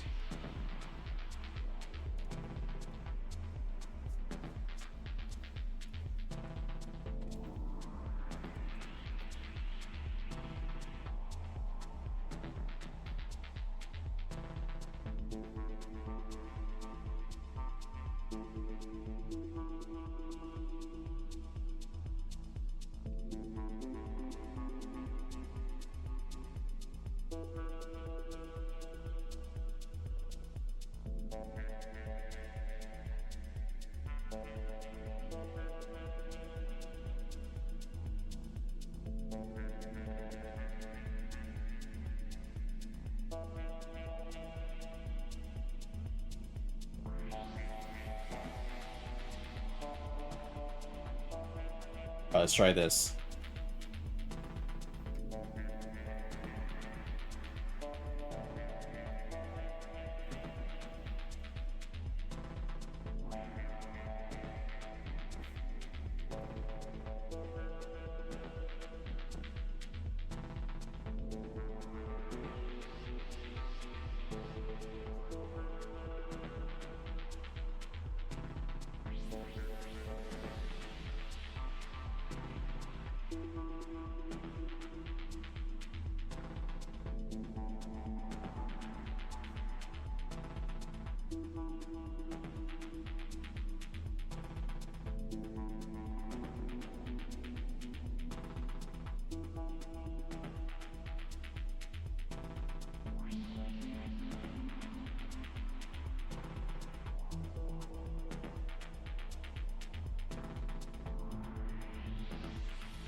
Yeah, so we do that.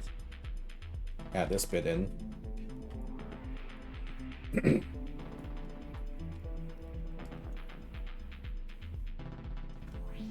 I mean, we won't be able to see much of the patch, but at least it's established. Capception.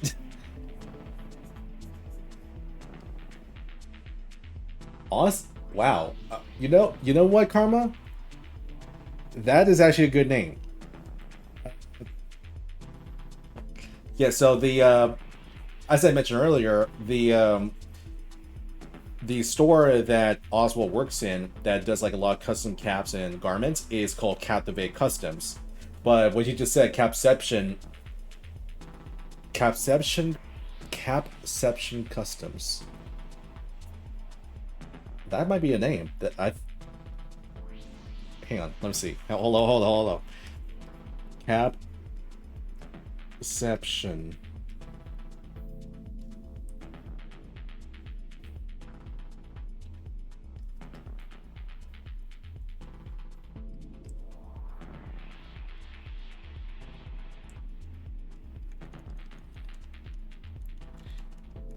Wow. I know you made a joke, Karma, but you're actually helping me on that part. Wow. Thank you. Um. Huh. Okay. Okay. Yeah, I'll think of the name later. But damn, that's like a good name. All right, let's keep working on this.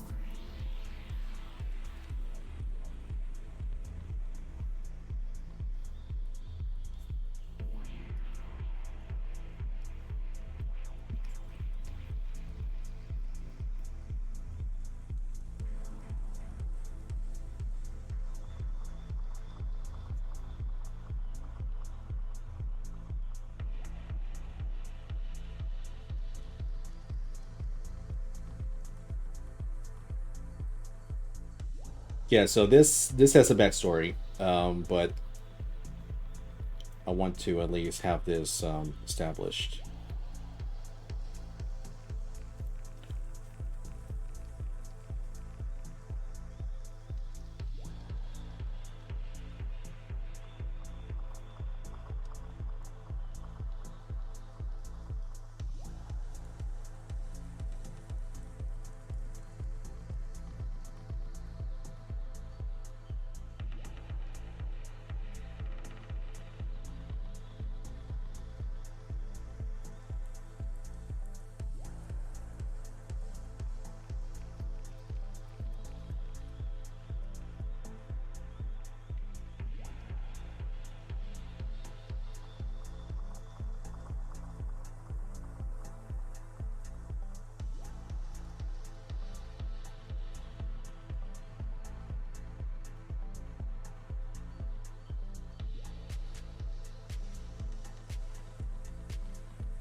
All right, that's in, but where's the patch? Where's that located? Okay, so it's like higher above.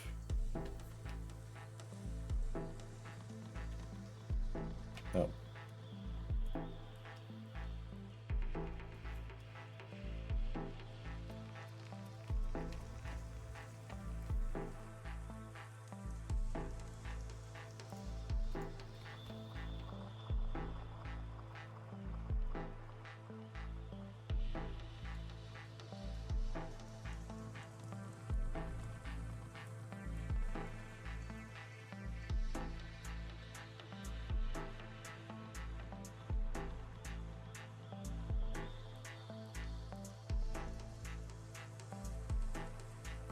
Like there. And let's thin up the lines a bit.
All right, let's get back to the patch. There we go.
It's gonna be very tiny, but let's see what it can do.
mean, it's kind of tiny, but it'll have to do.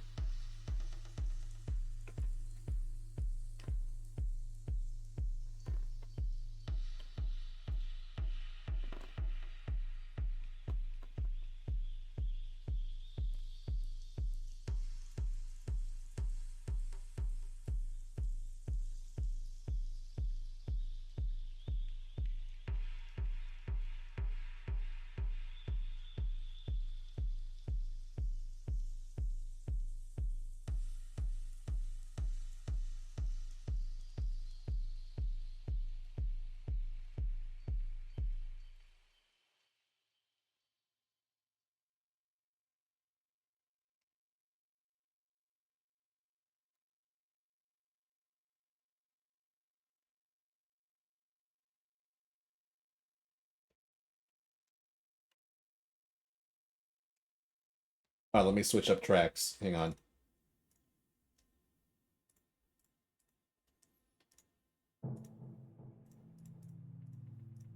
There we go.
A little butchered, but hey.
Cool. All right, let's take care of this part a bit.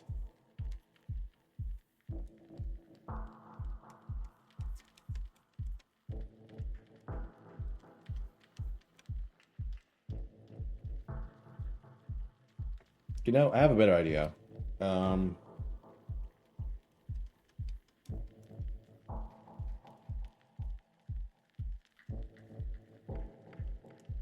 I think now I can now add like the stitches of the jacket.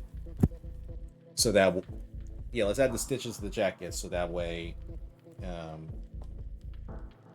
it looks more detailed after I take care of this part.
All right, let me bring back the sketch, and now we can add in the stitches.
All right, cool. Okay, cool. It's coming together.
Maybe this might be a little excessive with the stitches, but I like to imagine his jacket filled with those.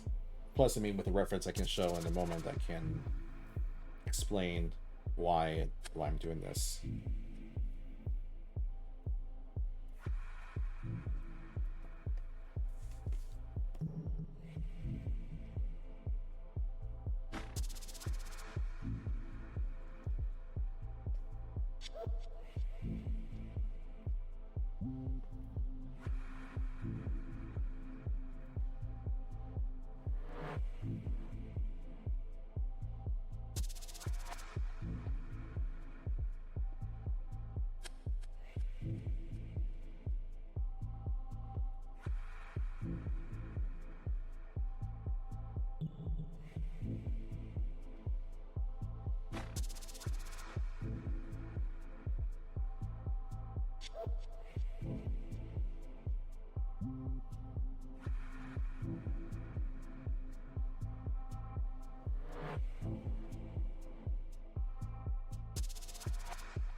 All right, let's take care of the cuffs.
Apologies if I'm not speaking as much. It's just I'm a little too focused on trying to get all these stitches in.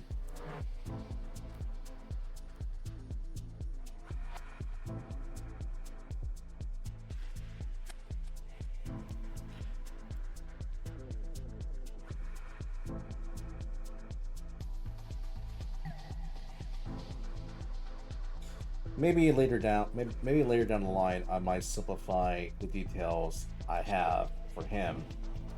But for now, I just want to make like the best version I can make for him at this time. So that's why I'm kind of like exceeding the amount of like stitches and all that stuff. All right, let's see what it looks like now.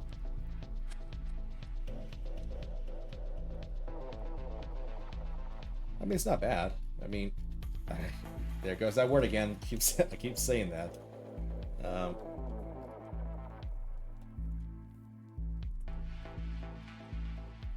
I'm gonna keep on working my way down.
All right, let's add these pieces, and I'll take care of the hat.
All right, stitch up there, up there.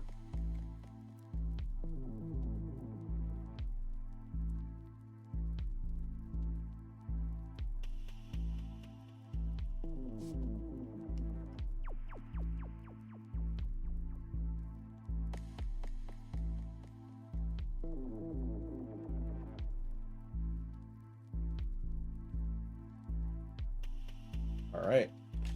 Um, there we go.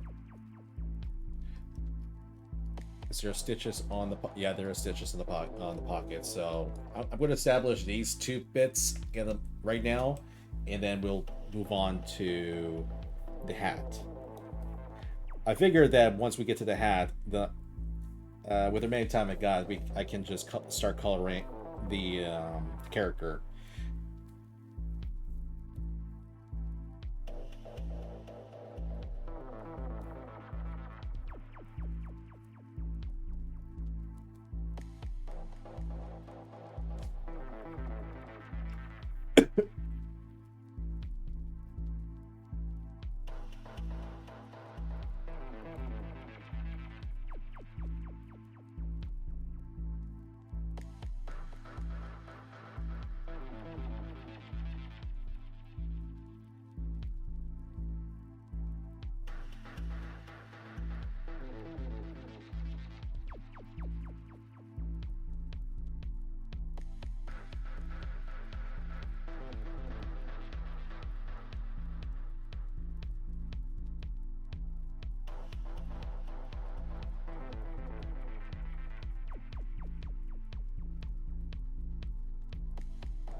Yeah, might as well.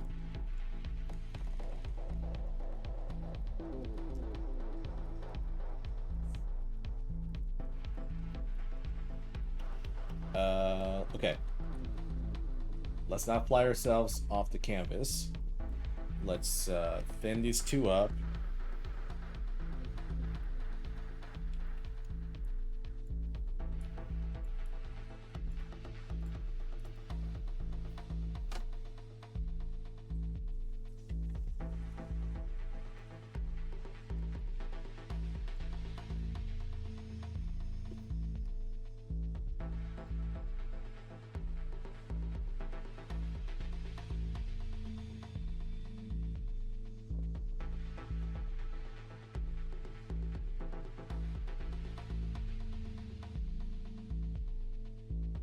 All right, that's cool. All right, cool. Let's move on to the hat.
Yeah, I'm debating if I should keep the pencil itself.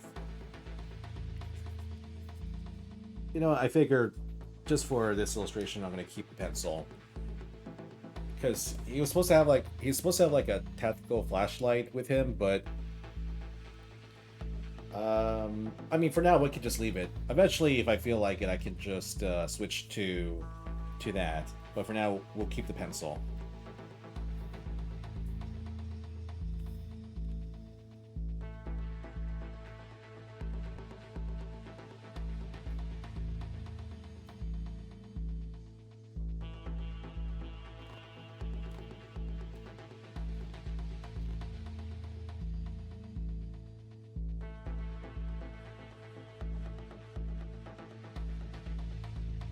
Yeah, I'm going to establish the under the brim, and we'll move on to coloring.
All right, 5 minutes left.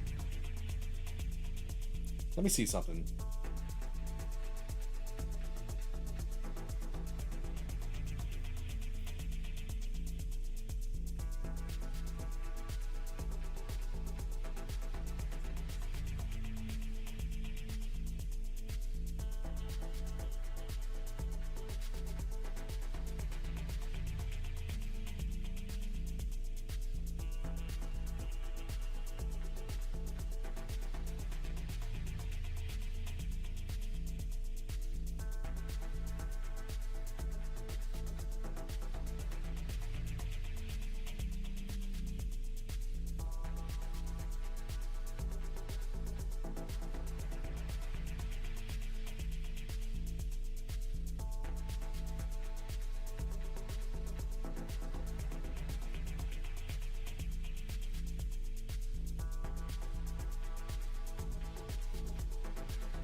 Yeah, this works a little better. Because what it looked like before, it looked kind of a little awkward with the way the cap is not like wrapping around the head. With this, it makes more sense. So now I can just do this.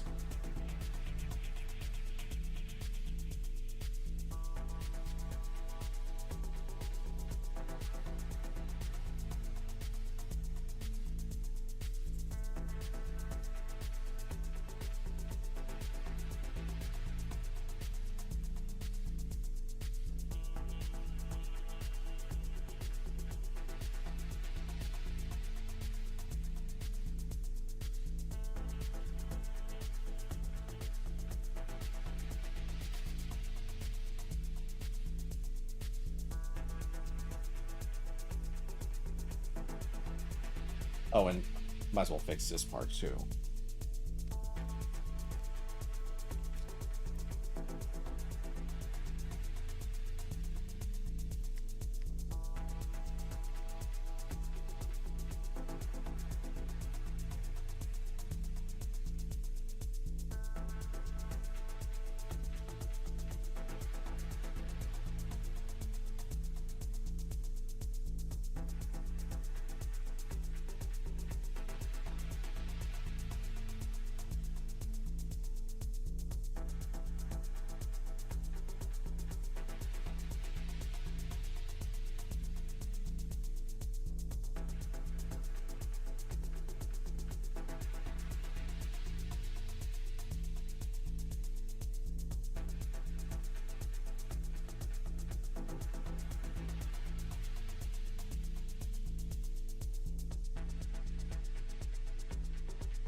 All right, that we are at the end of round 3.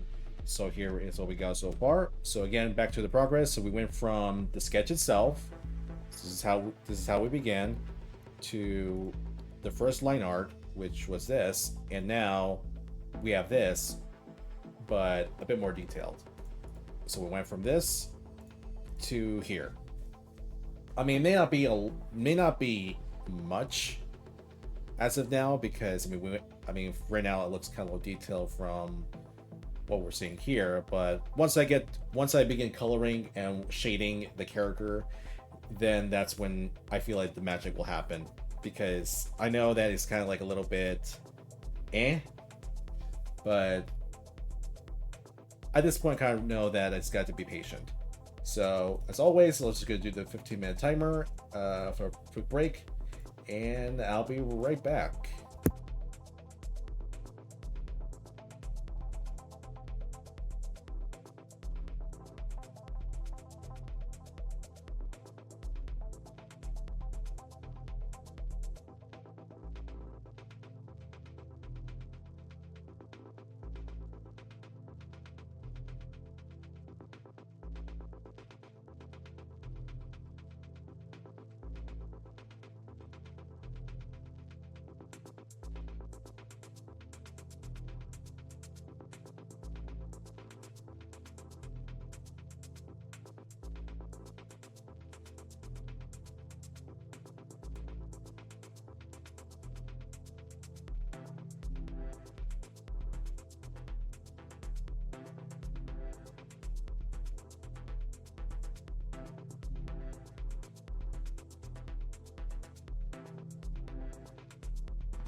Okay.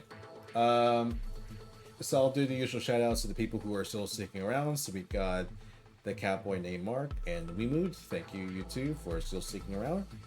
And I figured that with the last 5 minutes, I might as well share this bit. So let me just switch to Windows.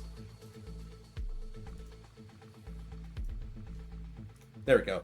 So this is kind of like a little behind the scenes over my decision choice of Oswald Cullen, like his garment and kind of like the inspiration that led to the design choice of Oswald.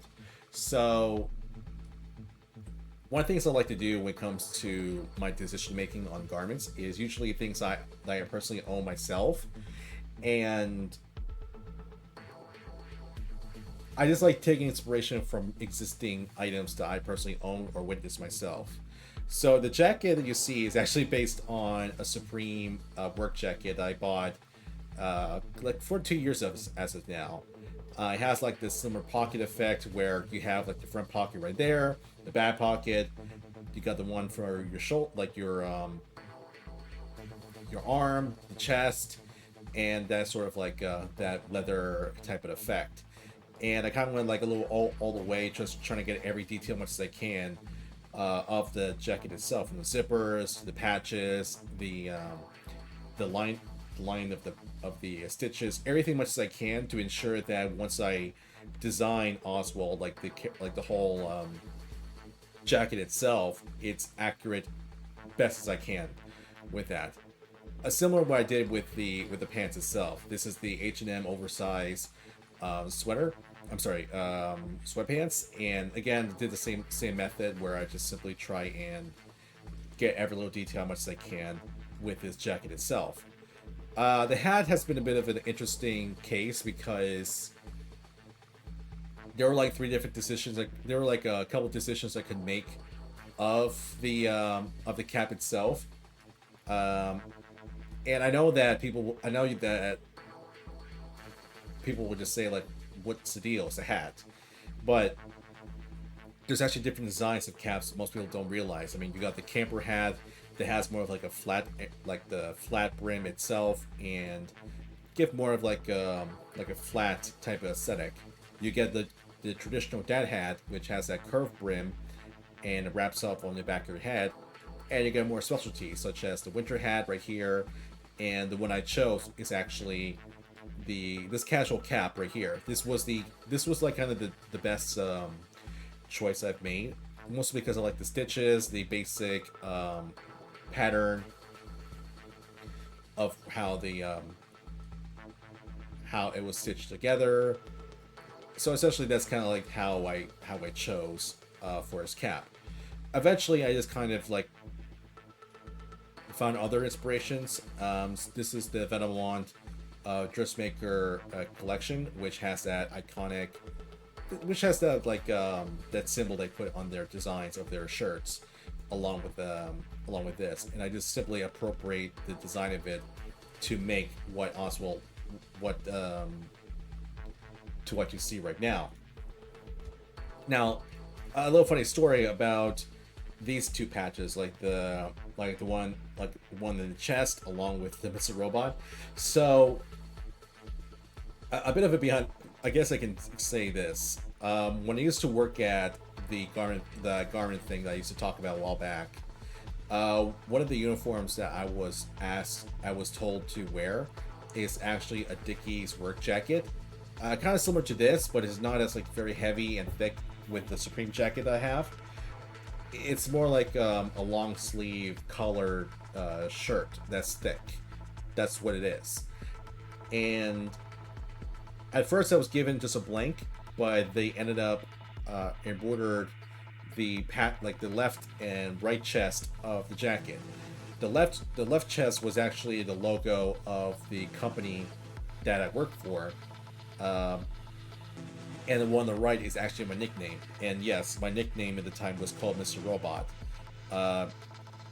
Reason why they chose that, I mean, it was an era when Mr. Robot, that TV show, was big, and they saw similarities of that character to me, so they ended up choosing the name for me. they do this thing where they come up with stupid nicknames to these people rather than their full names. Why? I don't know. I just find it kind of dumb. But that's kind of the story behind the nickname. So yeah, that'll be Oswald nickname as well. Following it up, when I came back to them at the warehouse, because again I worked with them at the farmers market when I did the custom apparel, but I lasted like 3 months, and then I came back a year later at the warehouse, and they still call me Mr. Robot.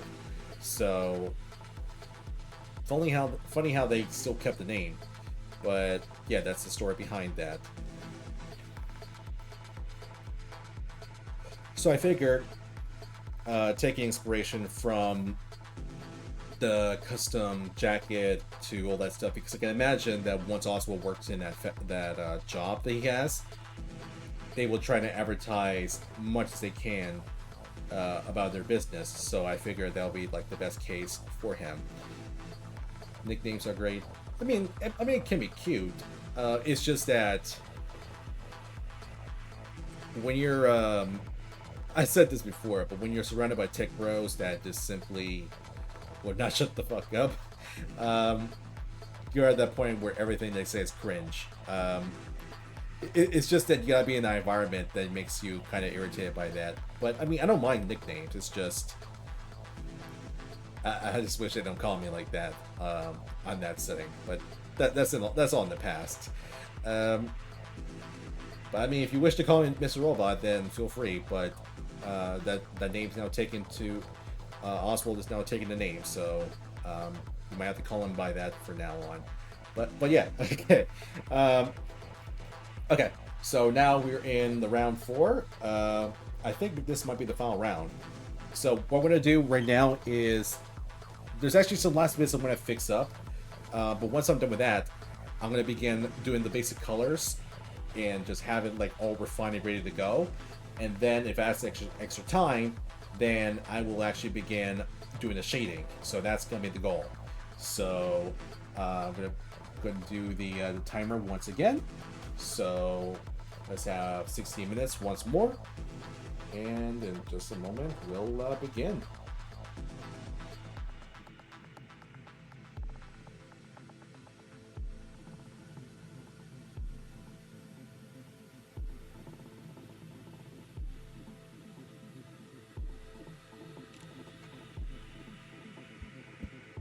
Yeah, the thing I want to fix up is up here.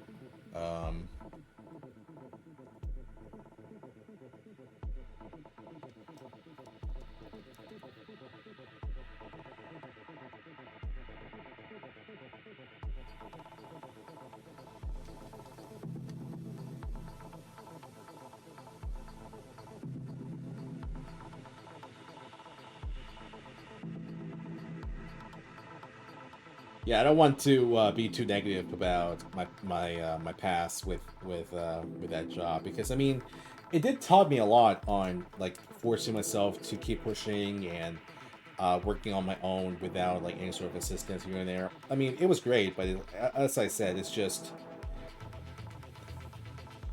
you got to be like in the right environment and the right people to actually make you care about what you do, because when you're in that environment where there is like no structure, everyone's like everything's like all in the wind, and they throw you in positions where you'll end up like feeling stressed like nonstop. It's not a good environment to be in, let's say that. So that's why I still, to this day, I still have a bit of I guess you can say, a sour taste on the whole situation. I mean, I don't want to keep thinking about it like that way, but it's just one of those things you just cannot let go. I wish I could, but I mean, it's just unfortunate. But besides that, I mean, I guess you could say in this thing I'm doing, it's kind of helped me out on living through that time, but overcome it, I guess you can say.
Alright, looks like he's ready.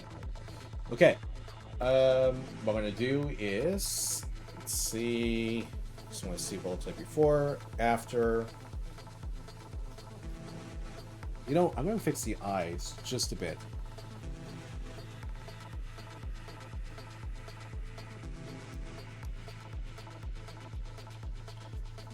This can stay. I don't want to mess up too much on that part.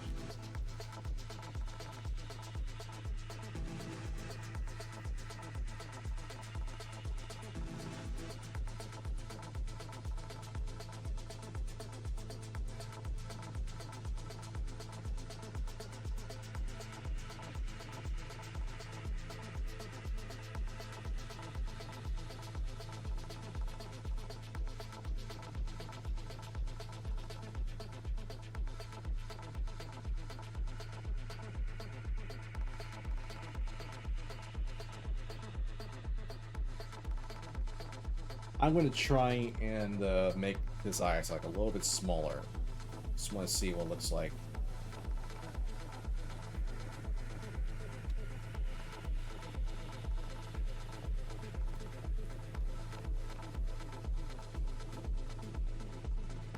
That shit looks freaky.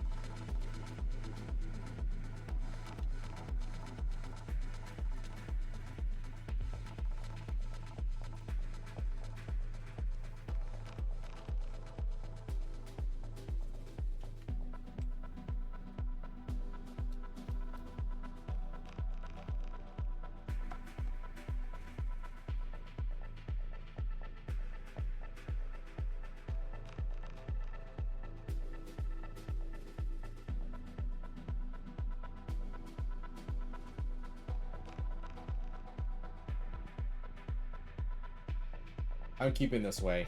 All right, let's get a move on.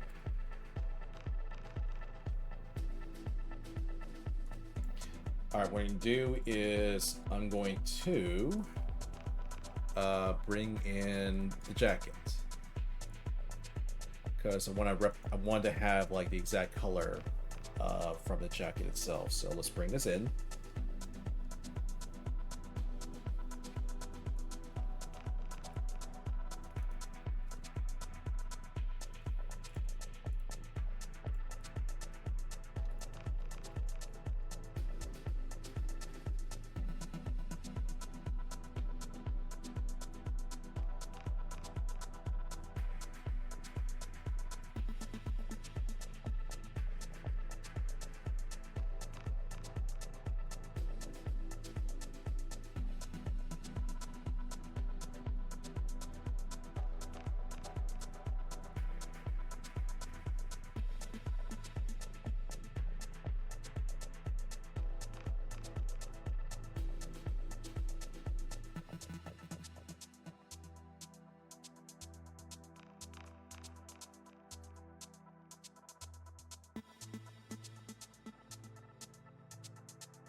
Yeah, the one thing I want to be sure with this one is I don't want to make the colors like exactly black or have like the same monotone color.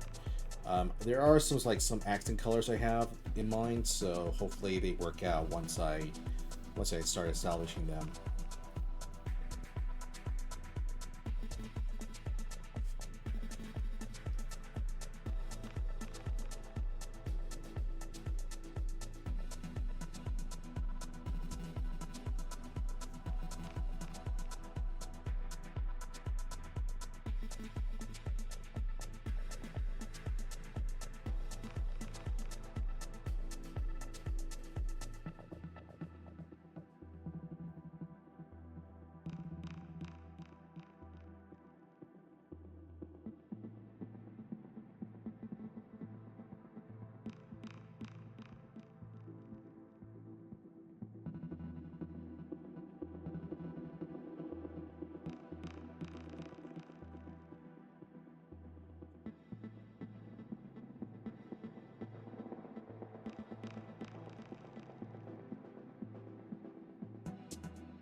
I mean, thank God I learned the paint. I learned the paint bucket tool because this definitely helped reduce that time I need to do.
Okay, so the jacket is all in, kind of like that. And oh, almost forgot.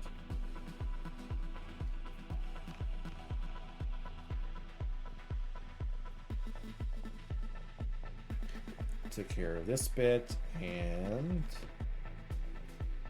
there we go.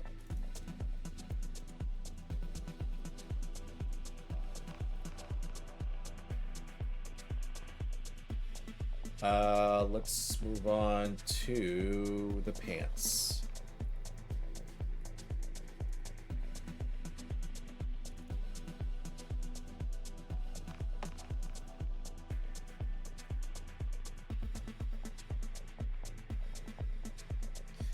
I mean, I know that I could simply just slap in like a color and just work with it, but I like to have it like almost exactly like the actual color from the garment itself. I mean, I may slightly adjust like this right here, but let's have it been like a bit more navy blue. See what it looks like.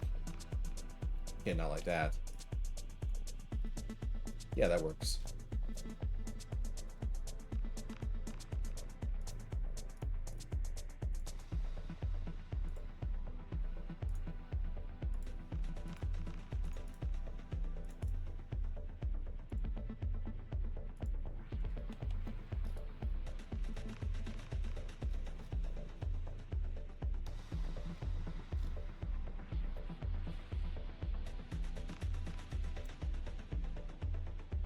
Yeah, I remember in my earlier works, I tend to over exaggerate like the amount of like creases of the garments themselves. I mean, it might be like a little fun experiment to try out later on, but it's just I don't want to abuse that too much because looking back some of my older pieces when I used to do like a lot of creases, it just feels like rather uncanny to look at. I mean, I might bring it back for a good effect, but for now, it's just not the case I need at the moment.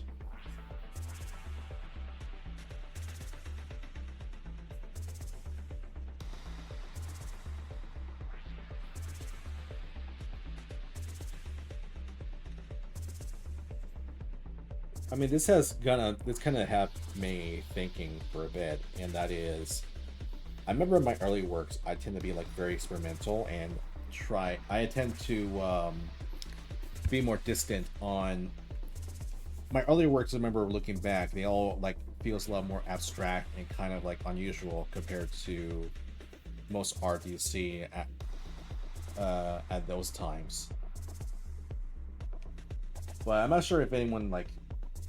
I feel like this happens to everyone, but eventually, once you start like settle yourself in and you slowly establish yourself like more and more, it feels like you kind of like be more influenced by what other people draw, and you kind of lean more into like more of the simpler and kind of like the more traditional style in some way. Because I remember my earlier works, I tend to be like very sketchy and very harsh with my work. Like I always like enjoy like exaggerated like clothing to extreme harsh and like harsh shading and that sort of sketchy feel. Like I remember doing that a while during that era, but I guess once I establish more and do more of this kind of artwork, I feel like that sort of style has slowly gone away. I'm not sure if this is like a good or bad thing, but it's something kind of realized lately. It's like I feel like I've kind of like stepped my foot on more on that direction. I mean, later on, once I actually have my own, making my own series and all this stuff, like once I start illustrating more of them, maybe the stuff will come back. But for now, it's just I feel like I'm just kind of.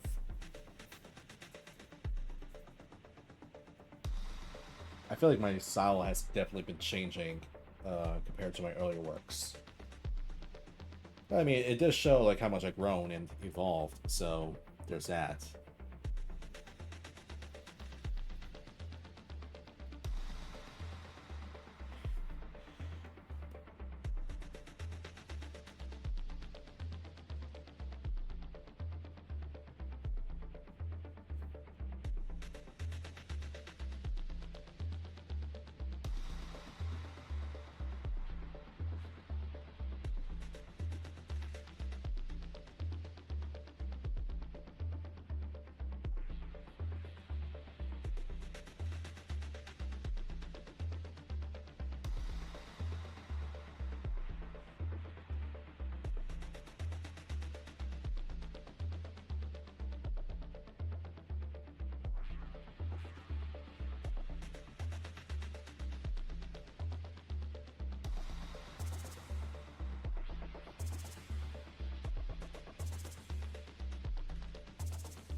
Right, just a little more.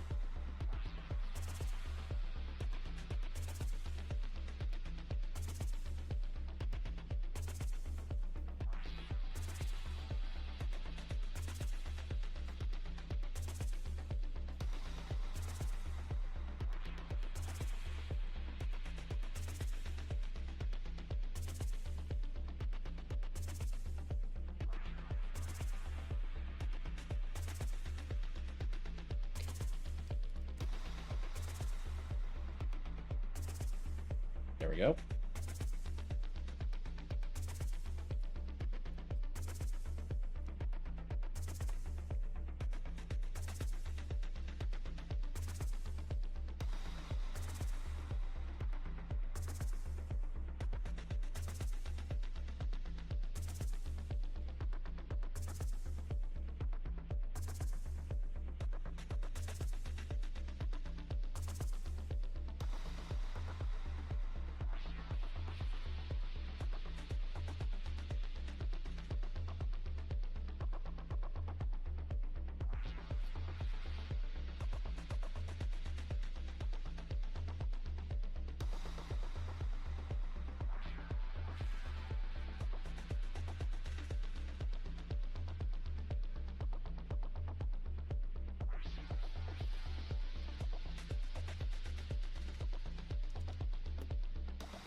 Let's bring in the accent, kind of like that.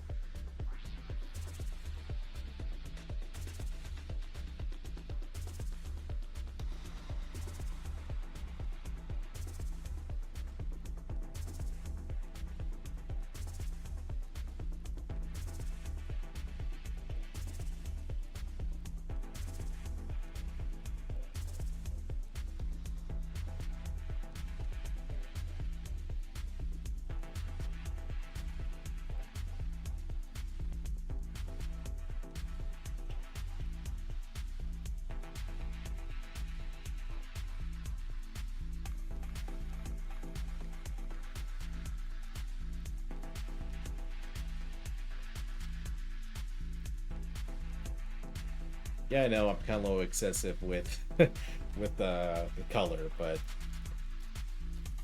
I mean, I just like having that sort of accuracy.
Okay.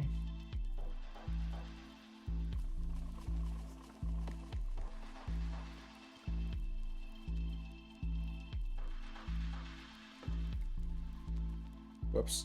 There we go.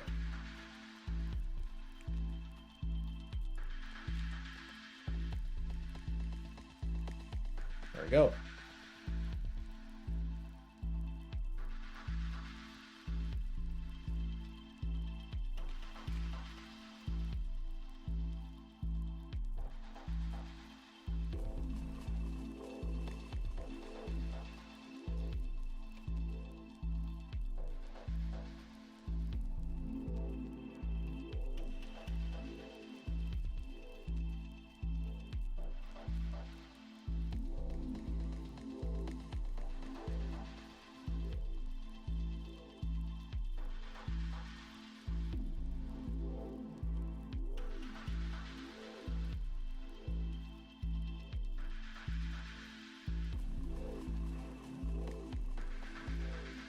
There's a piece of the zipper that messed up, but that's okay. You can see this.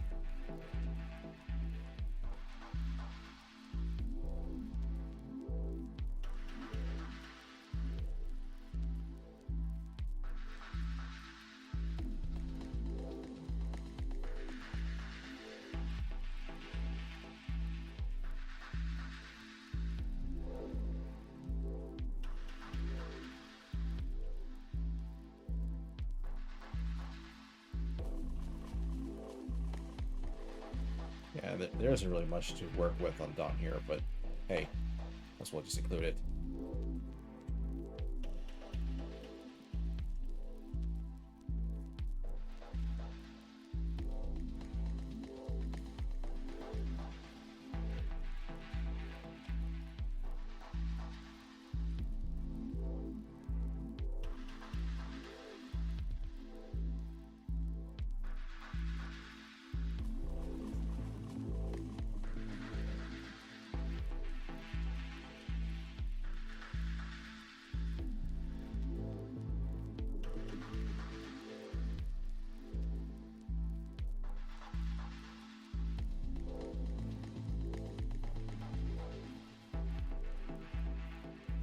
Alright, moment of truth. Usually I like to start with the skin first, but for this one, I like to have everything else first and before the character.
I can imagine him being very pale, due to him like having lack of sunlight from working and being inside too long.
You know, I might as well take care of them out.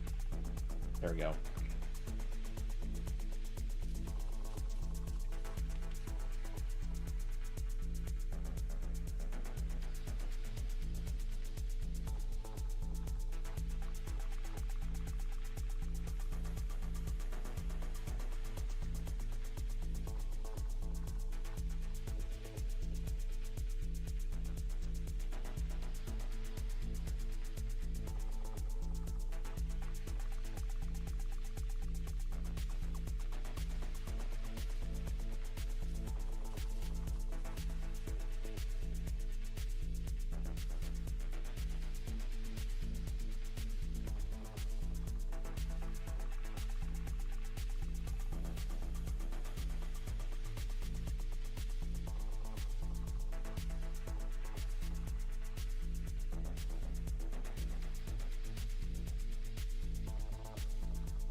I have more of. Yeah, let's see. Let's see what it looks like with this. I don't know how to feel about this, but I'm gonna keep it because technically this is I can imagine Oswald not having like proper teeth. Well, straight teeth, but hopefully it doesn't become too distracting.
All right, here comes the thing.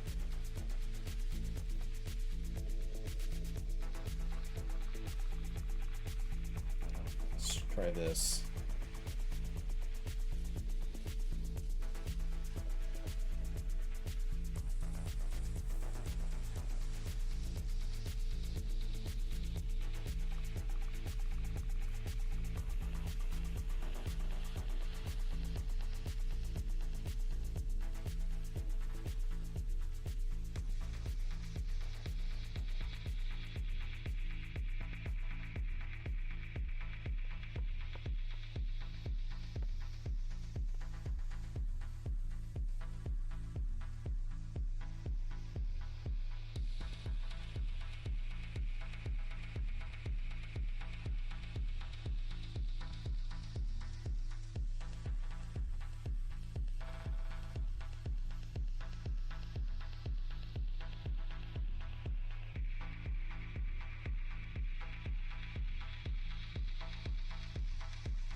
Alright, this shit's gonna look freaky.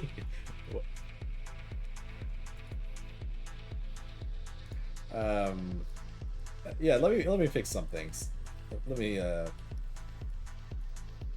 there we go. That looks a little better. Yeah, for a moment I was a little freaked out. It's like, oh my god, what have I done? There we go.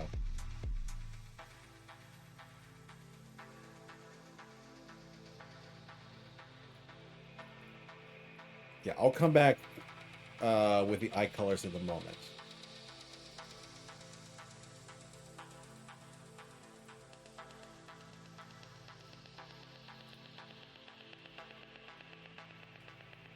Oh, I see.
Keep on working on the edges of this. You know, I figured since we're reaching the 20-minute mark, if I have some extra time, then I can do some very quick shading on the character. So hopefully I've reached that point. Because I want to see what it looks like with the shading on.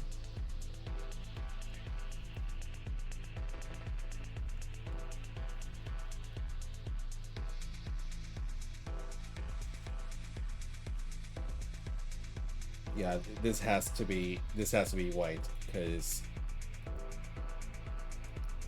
the yellowish tint is not helping.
And we can make the lead, the pencil, kind of like that.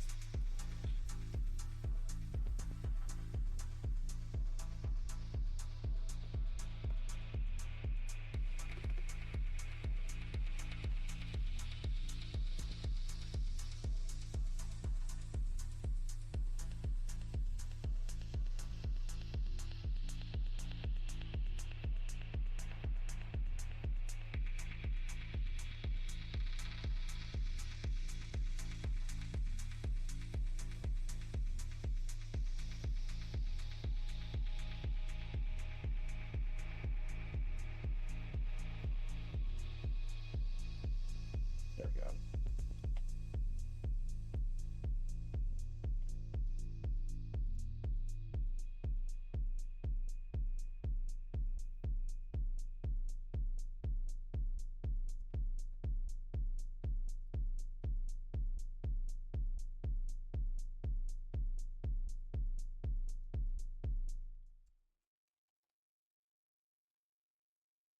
Oh wow, song's over.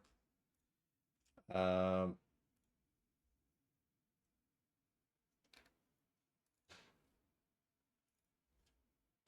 let's do one more.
Okay.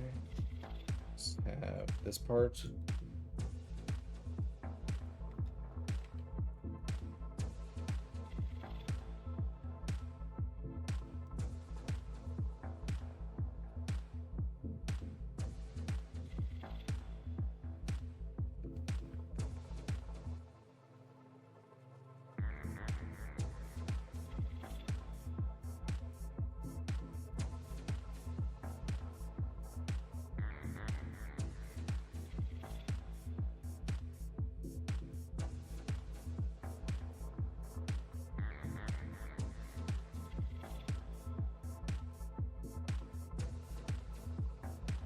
Sorry about that.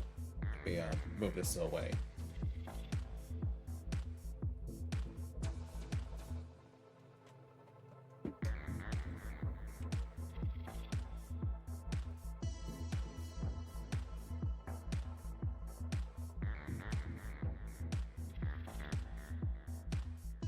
Okay, that won't work, so we have to manually do this.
So I'll try this.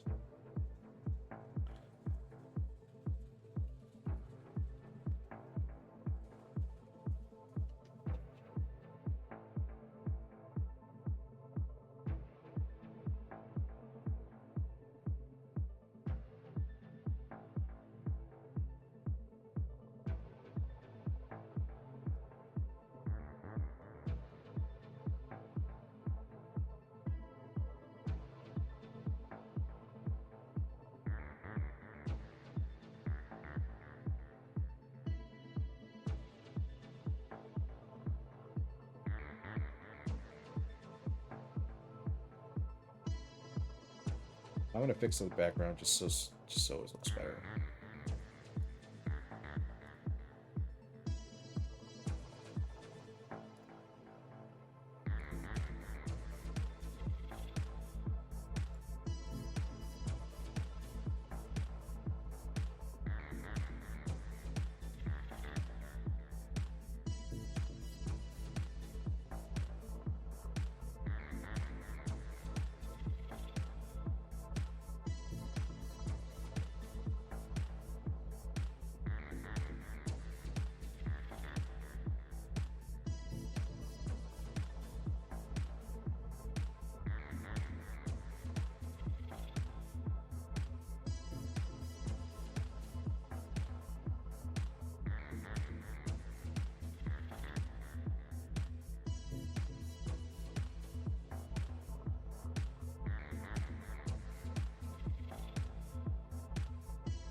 All right, 8 minutes left.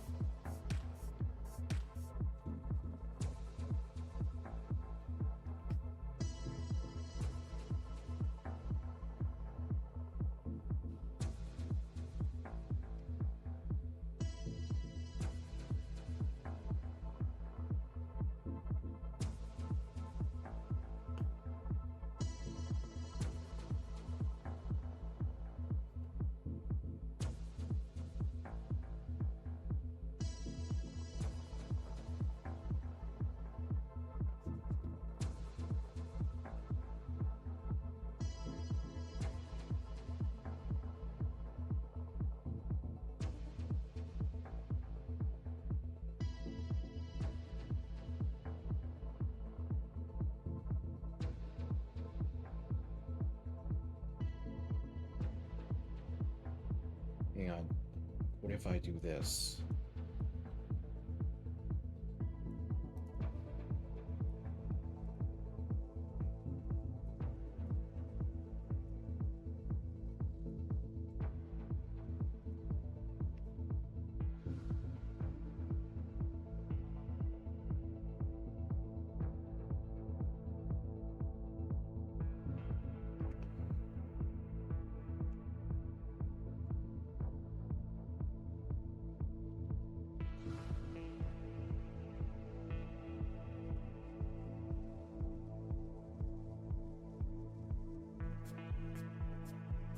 Wait.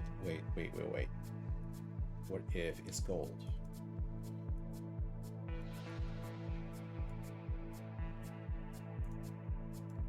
We could try that.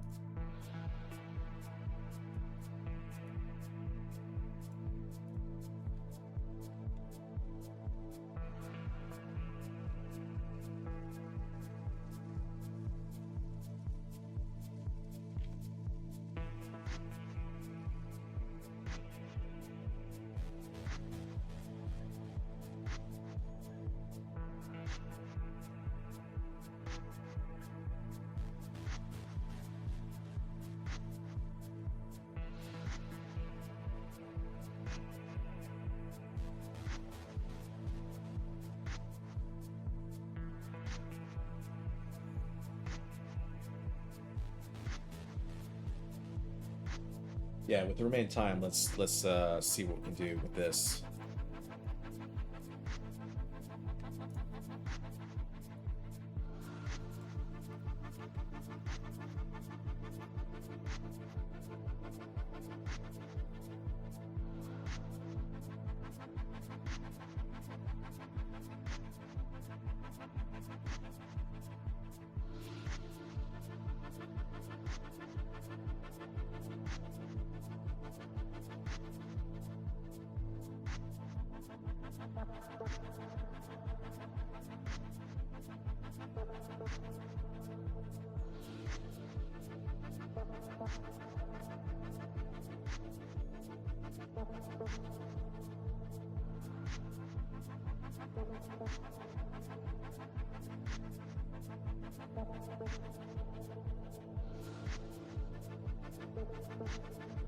Yeah, I'd say let's experiment with this.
Let's experiment with this.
feel like this is too obvious.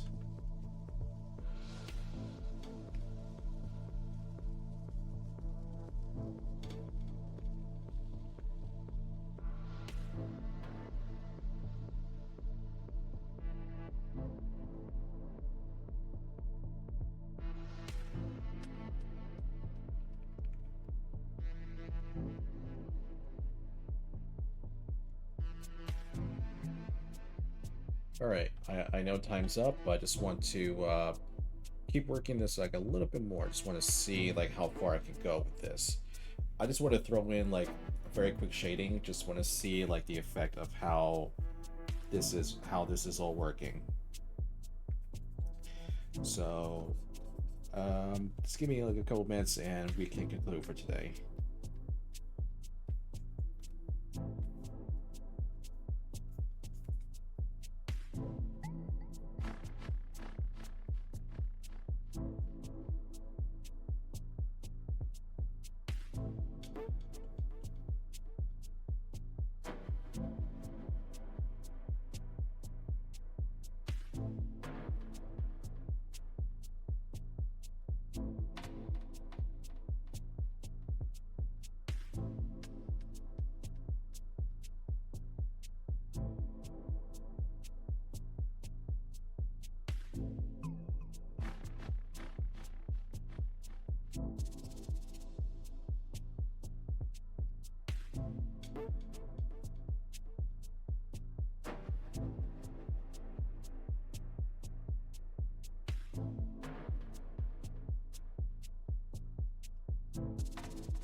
Let's take care of the pants, and then we can. Oh, yeah. Let's take care of the pants, the stirrup socks, and we can wrap it up.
Okay. Oh, one last thing. Two last things.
There we go.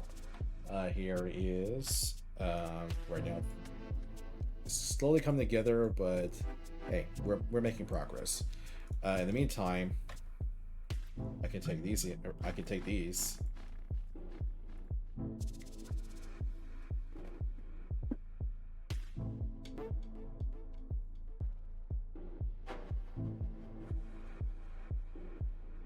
There we go.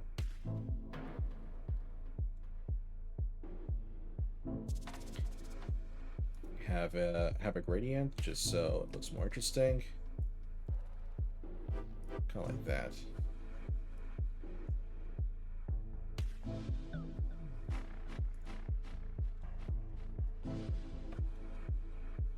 And let's update this information. But yeah, this here that will conclude for today's session. I know it hasn't been so. There are some things I do like and don't like about this design. I mean, I did have like an idea on my head of exactly what he's going to look like, but now having visualized on paper, it's interesting. I mean, it's a good start over what he could be, what he could look like. Obviously, there's still like a lot of things I got to work on, but I mean, it's a good start to understand more about the character and how he kind of materialized to where he is now. So, hey, I mean, it's a good. The fact this is like my first official like colored version of Oswald is it's interesting. So I'll just give it that. But yeah, I'll just say I'm just gonna leave it. I'm gonna leave this here for now. I think I might share this to the people in the server just so they can see what it looks like and have their judgment. But until then, I'll do the final shoutouts and we can wrap it up. So let's see, we got the cowboy named Mark, so thank you for still sticking around. I know it has been a bit of like a quiet session, but I mean it's like a nice way for me to I mean, the fact that I'll be able to make all this out is quite interesting. So now it gives me an idea of where to go next on the overall design of this character. But yeah, let's see.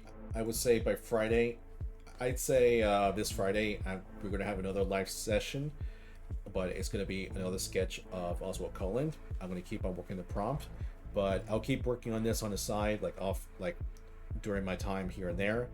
But yeah, thank you so much for sticking around for today's session, and have a good one. Until then, I will see you all on Friday.